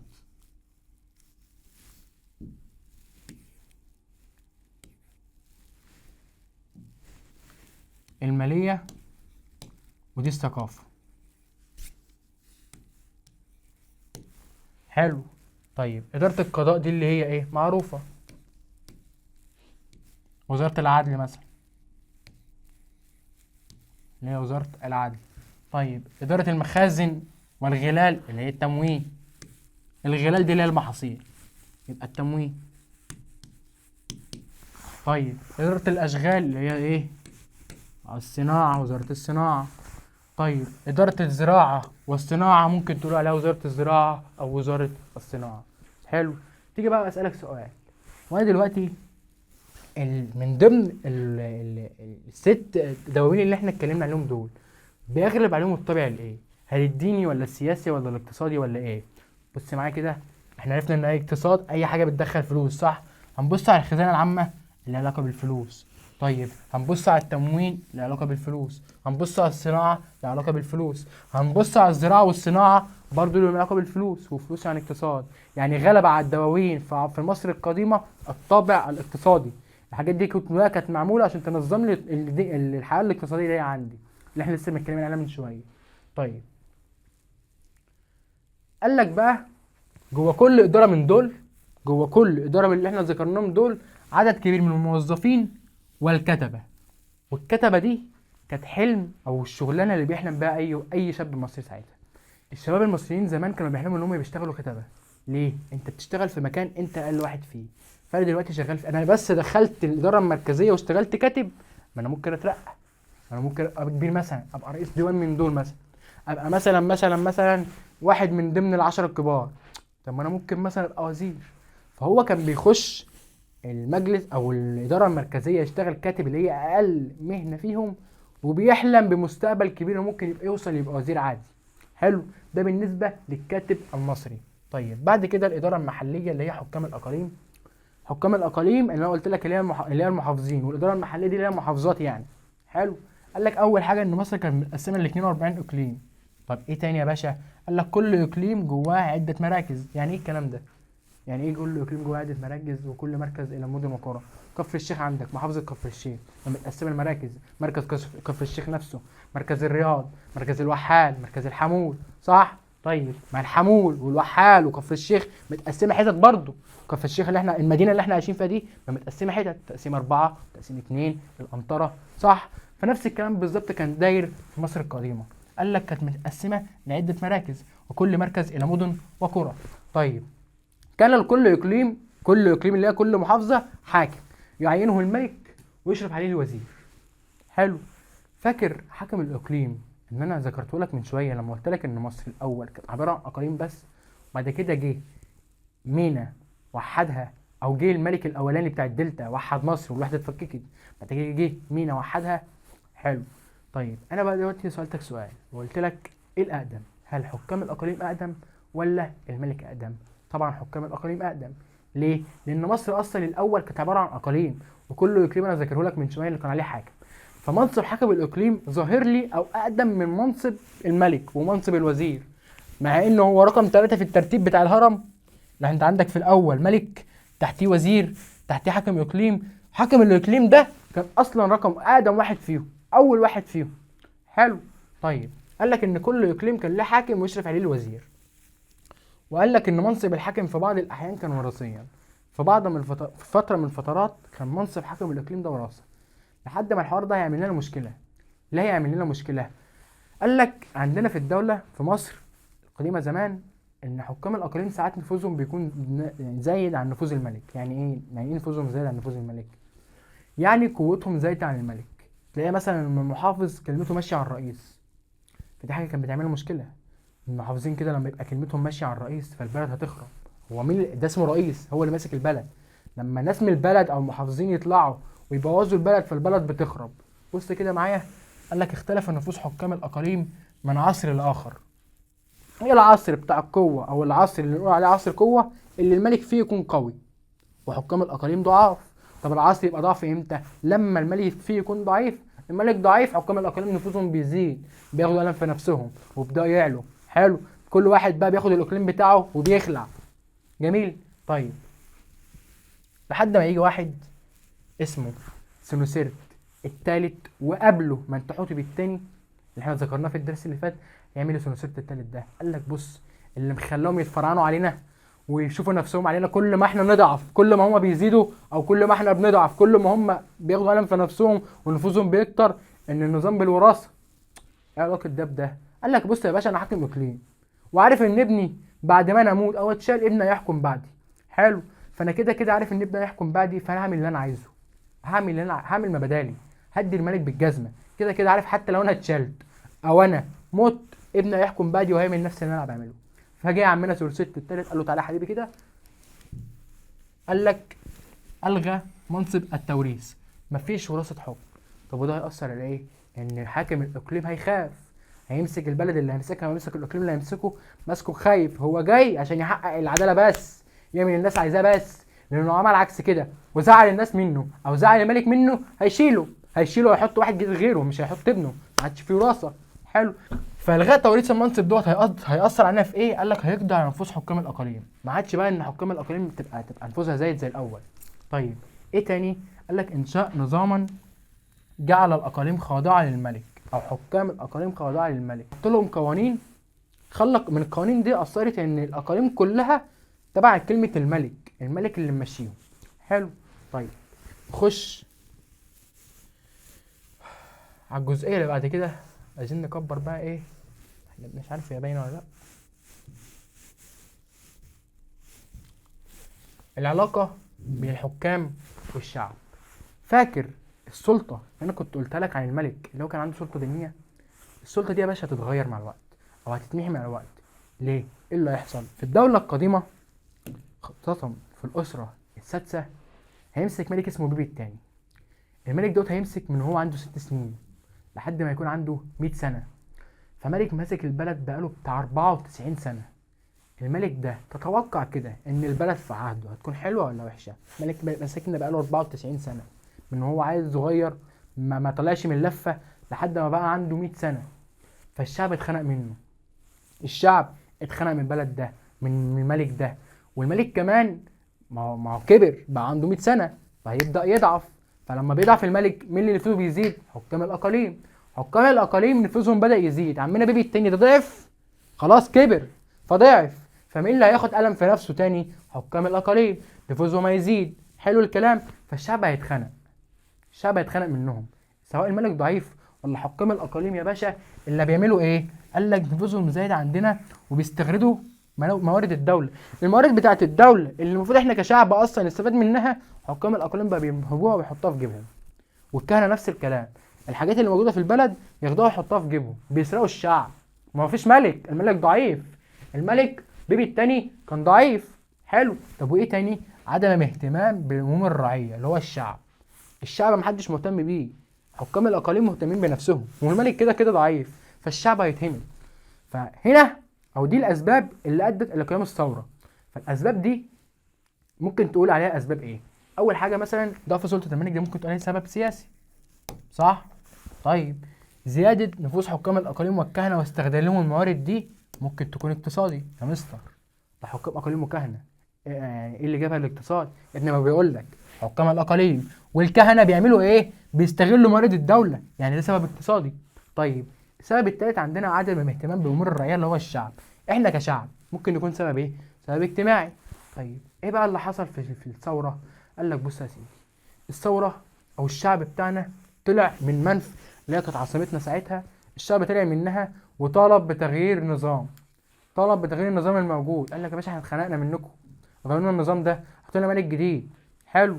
فنتائج الثوره دي هتعمل ايه؟ قال لك اول حاجه يا باشا ان النظام الملك هيمشي بعد ما كان ماشي بنظام مطلق، هيمشي بسلطه مقيده. انا مش فاهم فيها حاجه، يعني ايه نظام حكم مطلق ولا ايه نظام حكم سلطه مقيده؟ اقول لك بص، الملك كان بيطلع القرار او بيطلع القانون، القانون ده بيمشي على الشعب بس. يعني مثلا محدش يمشي لي في الشارع من بعد الساعه 10، ده قبل الثوره.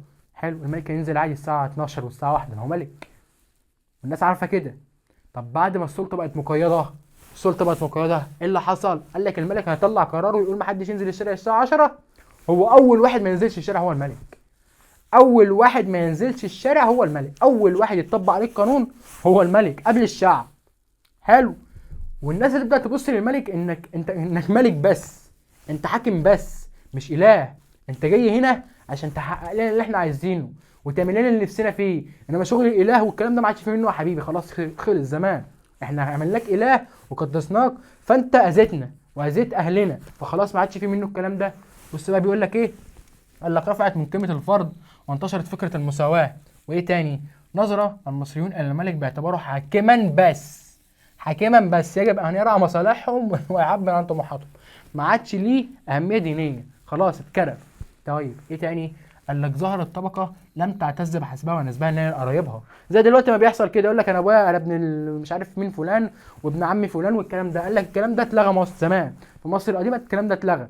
الطبقه اللي ظهرت ما بتعتزش ان انا ابن كذا واخويا كذا وامي تبقى كذا، ما فيش الكلام ده. هم كانوا بيفتخروا بايه؟ بيفتخروا باللي هم عملوه للبلد.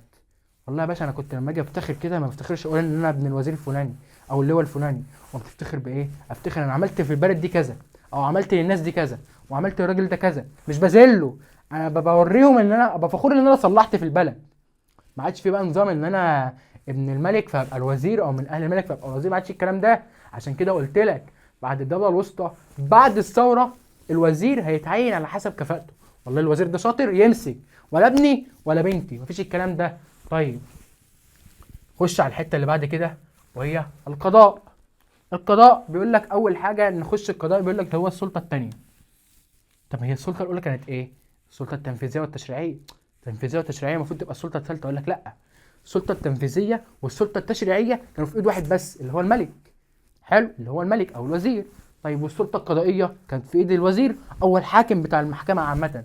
حلو، او القاضي بتاع المحكمه عامه. طيب المحاكم عندنا في مصر كانت دايره ازاي؟ قال لك كان في محكمتين، اللي هو المحكمتين العليتين انا قلت لك عليهم، كان رئيسهم الوزير. المحكمه العليا اللي فوق والمحكمه العليا اللي تحت، واحده اللي فوق بتاعت وزير واللي تحت بتاعت وزير تاني. لما قلت لك في عهد الدوله الحديثه كان في وزيرين، فطبيعي في محكمه في محكمتين عليتين. حلو. هسالك سؤال دلوقتي واقول لك انهي عصر من العصور مثلا كان عندي محكمه عليا واحده؟ لما كان عندي وزير واحد، وانا عامل المحكمه العليا دي مين رئيسها؟ الوزير. عندي محكمتين عشان عندي اسرتين، حلو، او عندي وزيرين. طيب امتى كان عندي محكمه واحده؟ لما كان عندي وزير واحد، اللي هو امتى؟ قبل عصر الدوله الحديثه. حلو، لو في الدوله الوسطى والدوله القديمه. طب نكمل، كان عندي محكمتين بس؟ قال لك لا، كل مصر كان فيها محاكم او كل اقليم كان فيه محكمه، بس كان عندي اكبر محكمتين او اهم محكمتين، كانوا واحده فوق وواحده تحت. طيب المحكمتين دول الحكم فيهم بناء على ايه؟ بناء على القانون. القاضي اللي قاعد جوه بيحكم بناء على القانون اللي الملك حاطه واللي الوزير حاطه. حلو. القاضي اللي قاعد في المحكمه بيحكم بناء على القانون اللي الملك، انا لسه قايل لك من شويه السلطه التشريعيه بتاعت الملك والسلطه التشريعيه بتاعت الوزير. طيب خش بعد كده على الجيش. قال لك الجيش عندنا في مصر كان عامل شبه صاحبك الغلبان، او مش صاحبك الغلبان، صاحبك الطيب. حلو، صاحبك الطيب اللي ملوش في اي حاجه، صاحبك الطيب اللي بيمشي يروح الدرس ويرجع من درسه ملوش في اي حاجه. بس الطيب ده كان ممكن تشوف منه وش، الوحيد اللي انت ممكن تشوف منه وش انت ما عمرك ما شفته هو الطيب. امتى؟ لما بتيجي عليه. قال لك نفس الكلام عندنا، كان عندنا الجيش كده. الجيش عندنا يا باشا لا كان ليه في حرب ولا كان ليه في اي حاجه. ليه؟ انا اصلا كده كده كنت غني، مش غني معاه فلوس. مصر غنيه، مصر قايل لك ان فيها موارد كتير ومعادن كتير وثروات كتير وعندنا نيل، فانا مش محتاج حاجه من حد. انا مش محتاج ان هو الاحتلال ده بنحتل الدوله اللي جنبنا ليه مثلا، او بنحتل الدول ليه؟ انا بطلع اخد احتل اي دوله عشان اخد اللي فيها واجيبه عندي، انما انا مش محتاج حاجه من حد. فالجيش عندنا ما كانش بيطلع يحارب، بس بيطلع يحارب في حاله واحده، لو حد جه علينا، لو حد فكر ان هو يجي علينا، ساعتها الجيش كان بيتجمع وبيطلع يحارب. جميل. طيب، نشأة الجيش المصري.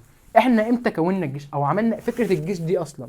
ظهرت عندنا ازاي؟ مراحلها كده كانت ماشيه ازاي؟ قال لك في الاول الجيش عندنا على كل اقليم كان في حاجه اسمها فرق عسكريه.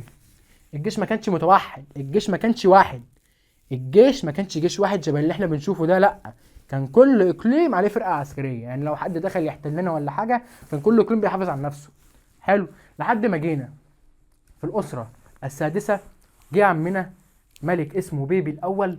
عامل ايه يا عمنا بيبي الاول دوت؟ قال لك واحنا قاعدين كده في عهد الاسره السادسه، قبائل من فلسطين جت عشان تحتلنا، بتهددنا وعايزه تحتلنا. حلو. فعمنا بيبي الاول دوت قال لك لا، احنا مش هنستناهم ما يخشوا ويشوفوا كل اقليم يخشوا عليه ويحاربوه لما ينجحوا ان هم يخشوه او ما ينجحوش. انا هجمع كل الجيوش اللي على الاقاليم واطلع احاربهم. طلع فعلا يحاربهم باول جيش نظامي عندنا. يعني ايه اول جيش نظامي؟ يعني جيش اتوحد، الجيش كله بعد ما كان على الاقاليم كله اقليم لوحده، جاب كل الجيوش اللي على الاقاليم دي خلاها في جيش واحد، فسميت بالجيش النظامي. وخلى القائد بتاعهم اسمه ويني، وطلع بعتهم فلسطين عشان يحاربوا القبائل اللي كانت عايزه تحتلنا.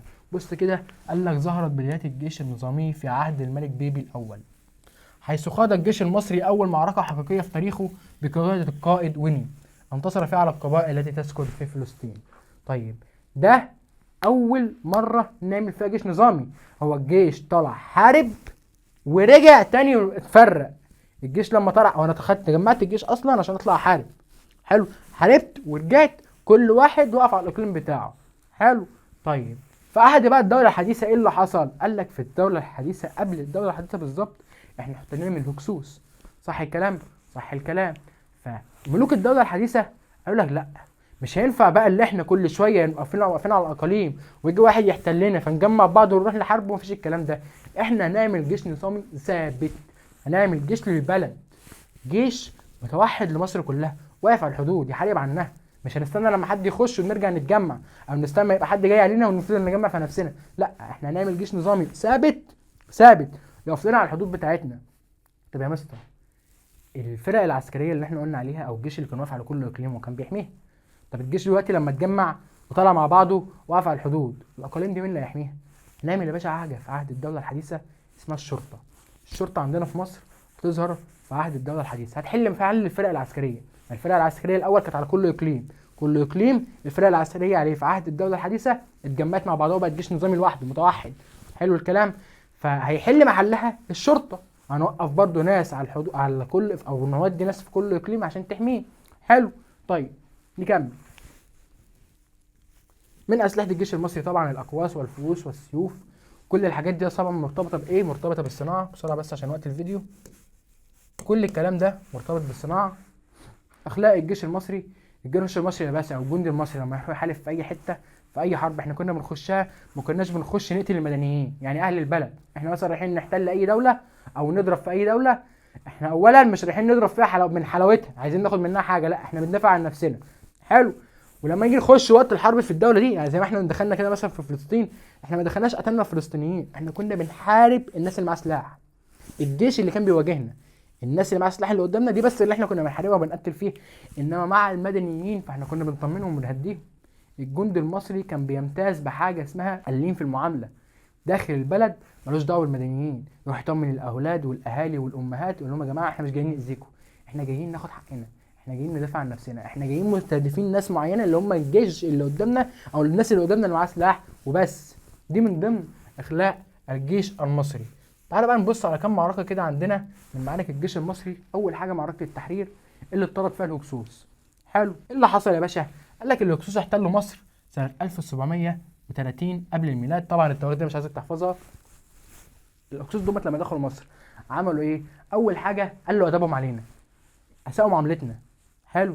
طب تاني حاجه اهانت معابد المصريين. المعابد بتاعنا اتهدمت واتهانت. حلو.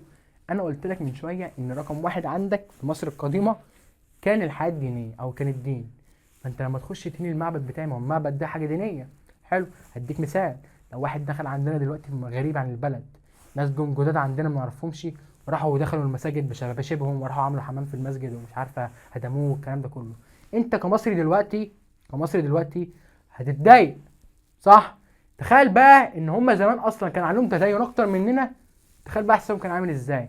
فقال لك لا، جم احد امراء طيبه، حلو اهو، قالوا للمصريين ما تخافوش، احنا هنرجع الوحده بتاعتنا، هنرجع الارض لينا. الناس اللي دخلت عندنا بالقوه واستغلت اللي احنا كنا في عصر ضعف فدخلوا عندنا، احنا هنطلعهم بالقوه برضه. اللي اتاخد مننا بالقوه مش هنرجعه غير بالقوه. اللي ضربني هضربه، اللي ضربني انا هضربه. حلو. مين اللي قال كده؟ امراء طيبه. فجه عمنا واحد اسمه سكن الرع، حلو، حاول اللي هو يطرد الهكسوس بس ما نجحش. طب مين اللي هينجح؟ جه ابنه اسمه مين؟ اسمه كاموس. كاموس جه برضه ويحاول ان هو يطرد الهكسوس بس برضه ما نجحش. هيجي مين بعد كاموس؟ عمنا احمس، حلو، اللي هو اخو كاموس اللي هو احمس، وده اللي هيقدر اللي هو يطرد الهكسوس من مصر. ايه اللي حصل يا باشا؟ قال لك الشعب المصري تحت قياده الامراء طيبه خرجوا لاسترداد حريتهم من المحتل الغاصب اللي هم الهكسوس، وقاد احمس معركه التحرير ولم يكمل 20 من عمره. ما كانش عنده 20، ما كملش ال 20 سنه وهو كان قائد المعركه دي، ما كملش ال 20 سنه، وطلع ناس كانوا قاعدين عندنا حوالي قرنين، يعني حوالي 200 سنه. الهكسوس قعدوا في مصر حوالي 200 سنه، احمس اللي عنده 20 سنه طلعها. حلو. طيب نتيجه ايه؟ هزيمه الهكسوس وطردهم خارج مصر. طيب تاني معركه عندنا اسمها معركه مجدو بقياده واحد اسمه تحتمس الثالث. ضد مين؟ ضد امراء سوريا. ايه يا عم القصه؟ قال لك بص، تحتمس دوت كان من ملوك الدوله الحديثه، ولما مسك مصر كانت مكونه امبراطوريه كبيره جدا. حلو. لما مسك تحتمس كنا من ضمن الامبراطوريه بتاعتنا، يعني زي ما انا قلت لك من شويه، اللي احنا كنا واخدين فينيقيا. فينيقيا اللي هي مين؟ اللي هي لبنان وسوريا وفلسطين والحتت دي كانت تبعنا، كنا مستولين عليها. حلو الكلام. فلما تحتمس مسك احد امراء سوريا، سوريا كانت تبعنا، احد امراء سوريا بقى هو يعني ايه امير سوريا؟ احنا مصر متقسمه لايه؟ محافظات، صح؟ سوريا كانت متقسمه لامارات. جميل. فاحد ملوك الامارات دي، حلو، اللي هو بالظبط اماره قادش، اماره كان اسمها قادش، الملك بتاعها او الامير بتاعها طلع وقال لهم يا جماعه، واحنا ايه اللي يخلينا تحت حكم المصريين؟ ايه اللي يخلي ناس تانية تحكمنا؟ ما احنا عايزين نحكم نفسنا. حلو.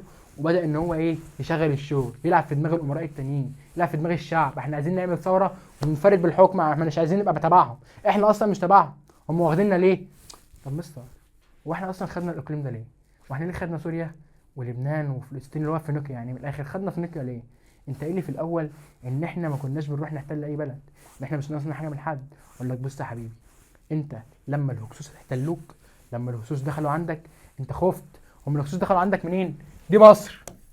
حلو، دي مصر، هما دخلوا من هنا. حلو الكلام. فانت الملوك اللي جم بعد ما طردوا الهكسوس قال لك بس احنا لازم نامن الحته دي.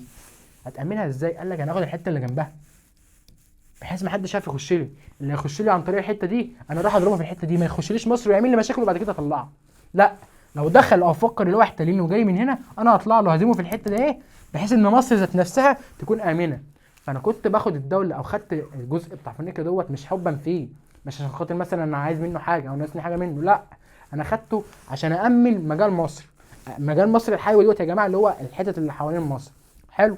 انت كده كده هنا في بحر فالحته دي امنه، وهنا كان في البحر الاحمر فالحته دي امنه. حلو الكلام. الحته دي بس اللي كان جاي لي منها مشاكل، الاقليم بتاع فينيقيا، عشان كده احنا كنا واخدينها. طيب عمنا تحتمس دوت عمل معاهم ايه؟ قال لك بص كده يا باشا، قال لك عندما تولى تحتمس الثالث بدأ امراء اسيا يخرجون عن الحكم المصري وكونوا حلفا سوريا. حلو. وقال لك رأى تحتمس الثالث خطورة ذلك على استقرار الامن القومي. الناس دي لو فكت عننا هم مش عايزين يحتلونا، هم عايزين يبعدوا عننا، مش عايزين يبقوا معانا. فلو جه اي حد تاني هيخش على مصر على طول، معنى انه يخش على مصر على طول نفضل نضرب في بعض، فاحنا كده هنأذي الناس وهنأذي البلد. حلو الكلام. فقال لك ان هم يخرجوا عننا فده هيأذي امن مصر. هتعمل ايه يا باشا؟ هنخش معاهم في معركه اسمها معركه مجدو. معركه مجدو اتسميت بكده عشان في منطقه اسمها مجدو. حلو. طيب ايه نتائجها؟ اول حاجه انتصار الجيش المصري، تأمين حدود مصر الشماليه الشرقيه. ما هي بص، انت عارف طبعا ان الاتجاهات شمال شرق غرب جنوب. حلو. الحته دي كده اللي ما بين الشرق والشمال اسمها الشمال الشرقي، صح؟ تأمين حدود مصر الشماليه الشرقيه. ايه تاني؟ تدعيم النفوذ المصري في اسيا. دخلنا قوات اكتر في اسيا. ليه؟ عشان لو فكروا هم يلعبوا بدماغهم تاني، احنا واقفين لكم بقى، احنا واقفين لكم، وريني بقى انت هتكرموا بعض ازاي وهتحاولوا تستقلوا ازاي، احنا واقفين لكم اهو. حلو. دخلوا لهم جند تاني عندهم في اسيا. حلو. في سوريا بالذات او في افريقيا بالذات. طيب ايه تاني؟ قال لك انشاء روابط اجتماعيه وثقافيه مع بلاد اسيا. يعني ايه الكلام ده؟ تحتمس لما دخل الحرب دي قال لك بدل ما اروح اضربهم وارجع، ولما ارجع بعدها بفتره يعوزوا ان هم يعملوا ينفكوا عننا تاني او يستقلوا عننا تاني، طب ما انا شغل دماغي. هتعمل ايه؟ اخدهم تحت حجري. ازاي يا عم؟ قال لهم يا جماعه تعالوا، تعالوا عيشوا في مصر. انت يا عم امير سوريا، انت وانت يا مرات سوريا، انتوا هاتوا عيالكم يا جدعان، هاتوا عيالكم ربوهم عندنا في القصر في مصر، هاتوا عيالكم نربوا لكم عندنا في مصر عادي، احنا واحد، احنا اهل، وهنروح نشتري ونبيع ونشتري مع بعض. طب هو تحتمس كان بيعمل كده حبا فيهم؟ لا والله، ده بيعمل كده عشان خاطر بينيمهم عشان خاطر ما يفكروش ان هم يعملوا حاجه تاني. هو كده كده لو عملوا هيكسبهم، بس عشان يريح نفسه من وجع الدماغ عشان ما يشغل غيركم ولا ايه؟ حلو. وراه حاجات تانية. حلو الكلام. فتحتمس بيعمل كده، بيعمل روابط اجتماعيه وثقافيه مع بلاد اسيا، اللي هو بياخد وبيديهم، بياخد منهم وبيديهم، بيبيع ويشتري معاهم. ده غير مثلا ان لما من ضمن الحاجات اللي عملها امراء اسيا جاب عيالهم الصغيرين يربوهم عندنا في مصر. هو بيعمل كده مش حبا فيهم، هو بيعمل كده عشان خاطر يمنعهم، او بمعنى صح يا جماعه ينيمهم. هتقولها له ازاي في الامتحان؟ هو عمل كده عشان خاطر يحافظ على الامن بتاع مصر. حلو. طيب نخش في الحاجه اللي بعد كده، وهي الاسطول. الاسطول اللي هو السفن اللي في البحر. اي اسطول معناه سفن البحر. انا ذكرت عندك كلمه سفن البحر دي امتى؟ سنفرو لما بعت 40 سفينه لفينيقيا، صح اهي. قال لك عرف المصري القديم الاساطير البحريه، فقد ارسل الملك سنفرو اسطولا بحريا الى شواطئ لبنان اللي تبع فينيقيا لجلب خشب الارض. طيب هو سنفرو ده مش قلت لك اسره رابعه؟ يعني عصر الدوله القديمه، وكده الدنيا جميله. حلو. طب ايه بعد كده اللي حصل في عصر الدوله الحديثه؟ عصر الدوله الحديثه دوت يا باشا اكتر عصر زي ما انا قلت لك كان فيه حروب، عصر المجد الحربي. فانت هتحتاج عندك اسطول طبعا. طبعا ما انت هتامن الحدود الشماليه دي ازاي؟ اللي في البحر المتوسط هتامنه ازاي؟ ما لازم مراكب تكون واقفه فيه. والبحر الاحمر ده هتامنه ازاي؟ ما لازم مراكب تكون واقفه فيه، صح؟ والنيل من تحت هتامنه ازاي؟ نفس الكلام. فانت عايز اسطول كبير، فبالتالي عدد الاسطول كتر بشكل كبير جدا في عصر الدوله الحديثه. طب الاسطول كتر يعني السفن كترت، ايه اللي هيكتر؟ ممكن استورد ايه اكتر؟ الخشب، صح؟ ممكن اقول له ان احنا استوردنا خشب بشكل كبير جدا في عصر الدوله الحديثه. تعالوا نبص عليها كده. قال لك يعتبر عصر الدوله الحديثه هو العصر الذهبي للبحريه المصريه. ليه عصر ذهبي يعني عصر نهضه؟ ليه؟ قال لك لكثره بناء واستخدام الاساطيل المختلفه. الاساطيل المختلفه دي يقصد بيها ان اساطيل بتطلع عشان الاقتصاد بيها وتشتري، واساطيل تانية كانت بتحارب. حلو. طيب ايه تاني؟ قال لك توسع الدوله في بناء ترسانات السفن على السواحل البحر الاحمر والمتوسط ومجرى نهر النيل. زي ما قلت لك عملنا اسطول في البحر الاحمر المتوسط والاحمر وفي النيل عشان نامن مصر. نامن مصر، اي حد يجي لنا من ناحيه البحر نضربه، واي حد يجي لنا من ناحيه البحر الاحمر نضربه، واي حد يجي لنا من ناحيه النيل من تحت. والنيل مش في مصر بس، النيل في حته اللي تحت مصر كمان، اللي هي بلاد النوبه اللي هي السودان. وهناخد دلوقتي السودان عملوا معانا ايه. حلو الكلام. فاحنا موقفين الاسطول فيها عشان خاطر نحمي الحدود بتاعتنا.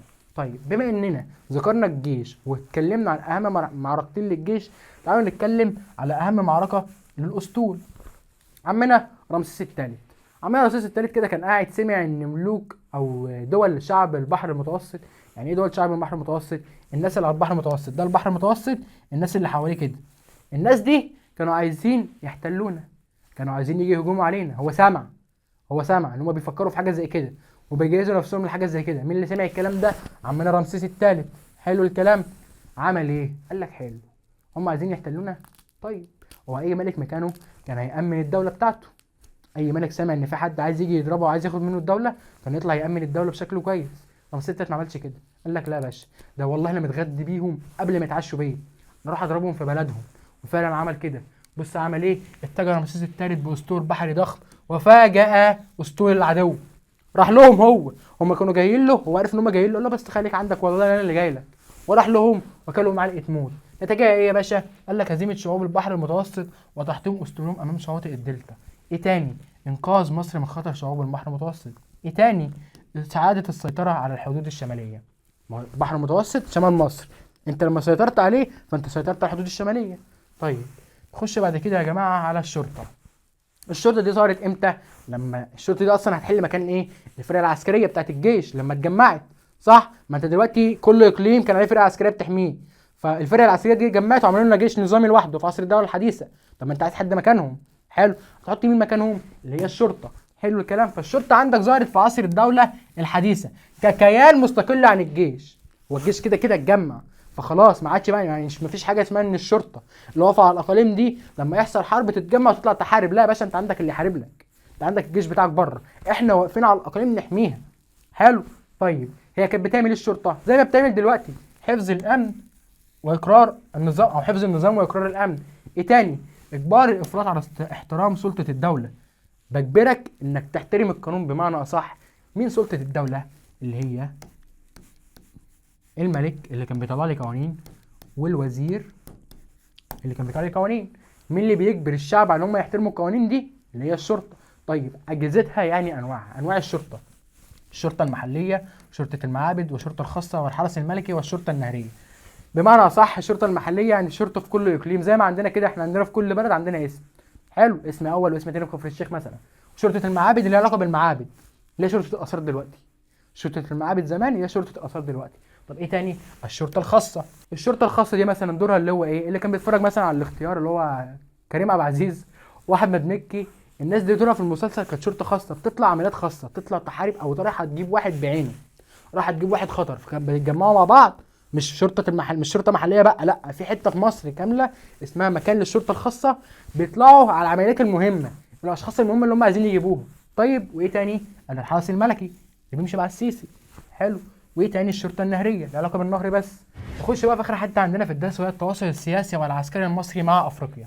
بص يا سيدي، قال لك بدأ اهتمام المصريين القدماء بمنطقة النوبة شمال السودان، والتي كانت جزءا من الحدود الجنوبية المصرية. يعني ايه النوبة شمال السودان وجزء من حدود مصر؟ ازاي؟ اقول لك، بص معايا، دي مصر. حلو الكلام. او بلاش، خلينا نقول مثلا ان دي مصر، نمسح هنا ونرسم هنا. دي يا باشا مصر، صح؟ صح. دي يا باشا النوبة، صح؟ تمام. دي يا باشا السودان. فالنوبة اللي هي بالاحمر دي كان متقسمه لجزئين، جزء في مصر في جنوب مصر، وجزء تاني في شمال السودان. ما دي مصر، والازرق ده السودان، والاحمر ده النوبه اللي احنا بنقول عليهم النوبيين. طيب النوبيين دول على قدامك كده زي ما انت شايف متقسمين لجزئين، جزء موجود في جنوب مصر وجزء موجود في شمال السودان. فدي او دول او دي عامه الحمراء دي اللي هي منطقه النوبه. طيب احنا كنا مهتمين بقى بمنطقه النوبه اللي راسمها لك ديت ليه؟ قال لك اولا لان المنطقه دي كان فيها غارات من البدو متلاحقه. يعني ايه الكلام ده؟ غارات يعني هجمات. المنطقه دي كان فيها بدو بيهجموا علينا كتير، اي حد رايح باي حاجه فيها تجاره ولا حاجه، رايحين نبيع حاجه مع الناس اللي تحتنا ولا حاجه، او مع شمال السودان، فكانوا البدو بيطلعوا علينا. فالمصري او المصري زمان او الملوك المصريين اهتموا بالمنطقه دي عشان يامنوا حدود مصر الجنوبيه. طب هيامنوها ازاي؟ قال لك بص معايا كده اهي، امنوا حدود مصر الجنوبيه عن طريق ايه؟ عن طريق العديد من الحملات العسكريه الى منطقه النوبه. طلعنا حملات عسكريه عندهم هناك، اللي هو ايه؟ جزء من الشرطه، حملات عسكريه وديناها النوبه، اي بدو موجودين كنا بنخلص عليهم، كنا بنجيبهم. حلو. طيب ايه تاني؟ قال لك انشاء العديد من القلاع والحصون لتامين الحدود على الجنوب. جنوب مصر عملنا عليه ايه؟ حصون وقلاع كتير عشان تامنا منهم. اي حد يا جماعه عايز يتاجر يتاجر براحته، احنا عملنا القلاع والحصون بتاعتنا براحتنا. حلو الكلام. طيب ليه كانوا مهتمين بالنوبه تاني؟ او ايه الحاجه التانيه او ايه السبب التاني اللي كانوا مخلينا مهتمين بالنوبه؟ رقم واحد اصلا هي ايه؟ قامت علاقات تجاريه مع شعوب المنطقه. حلو.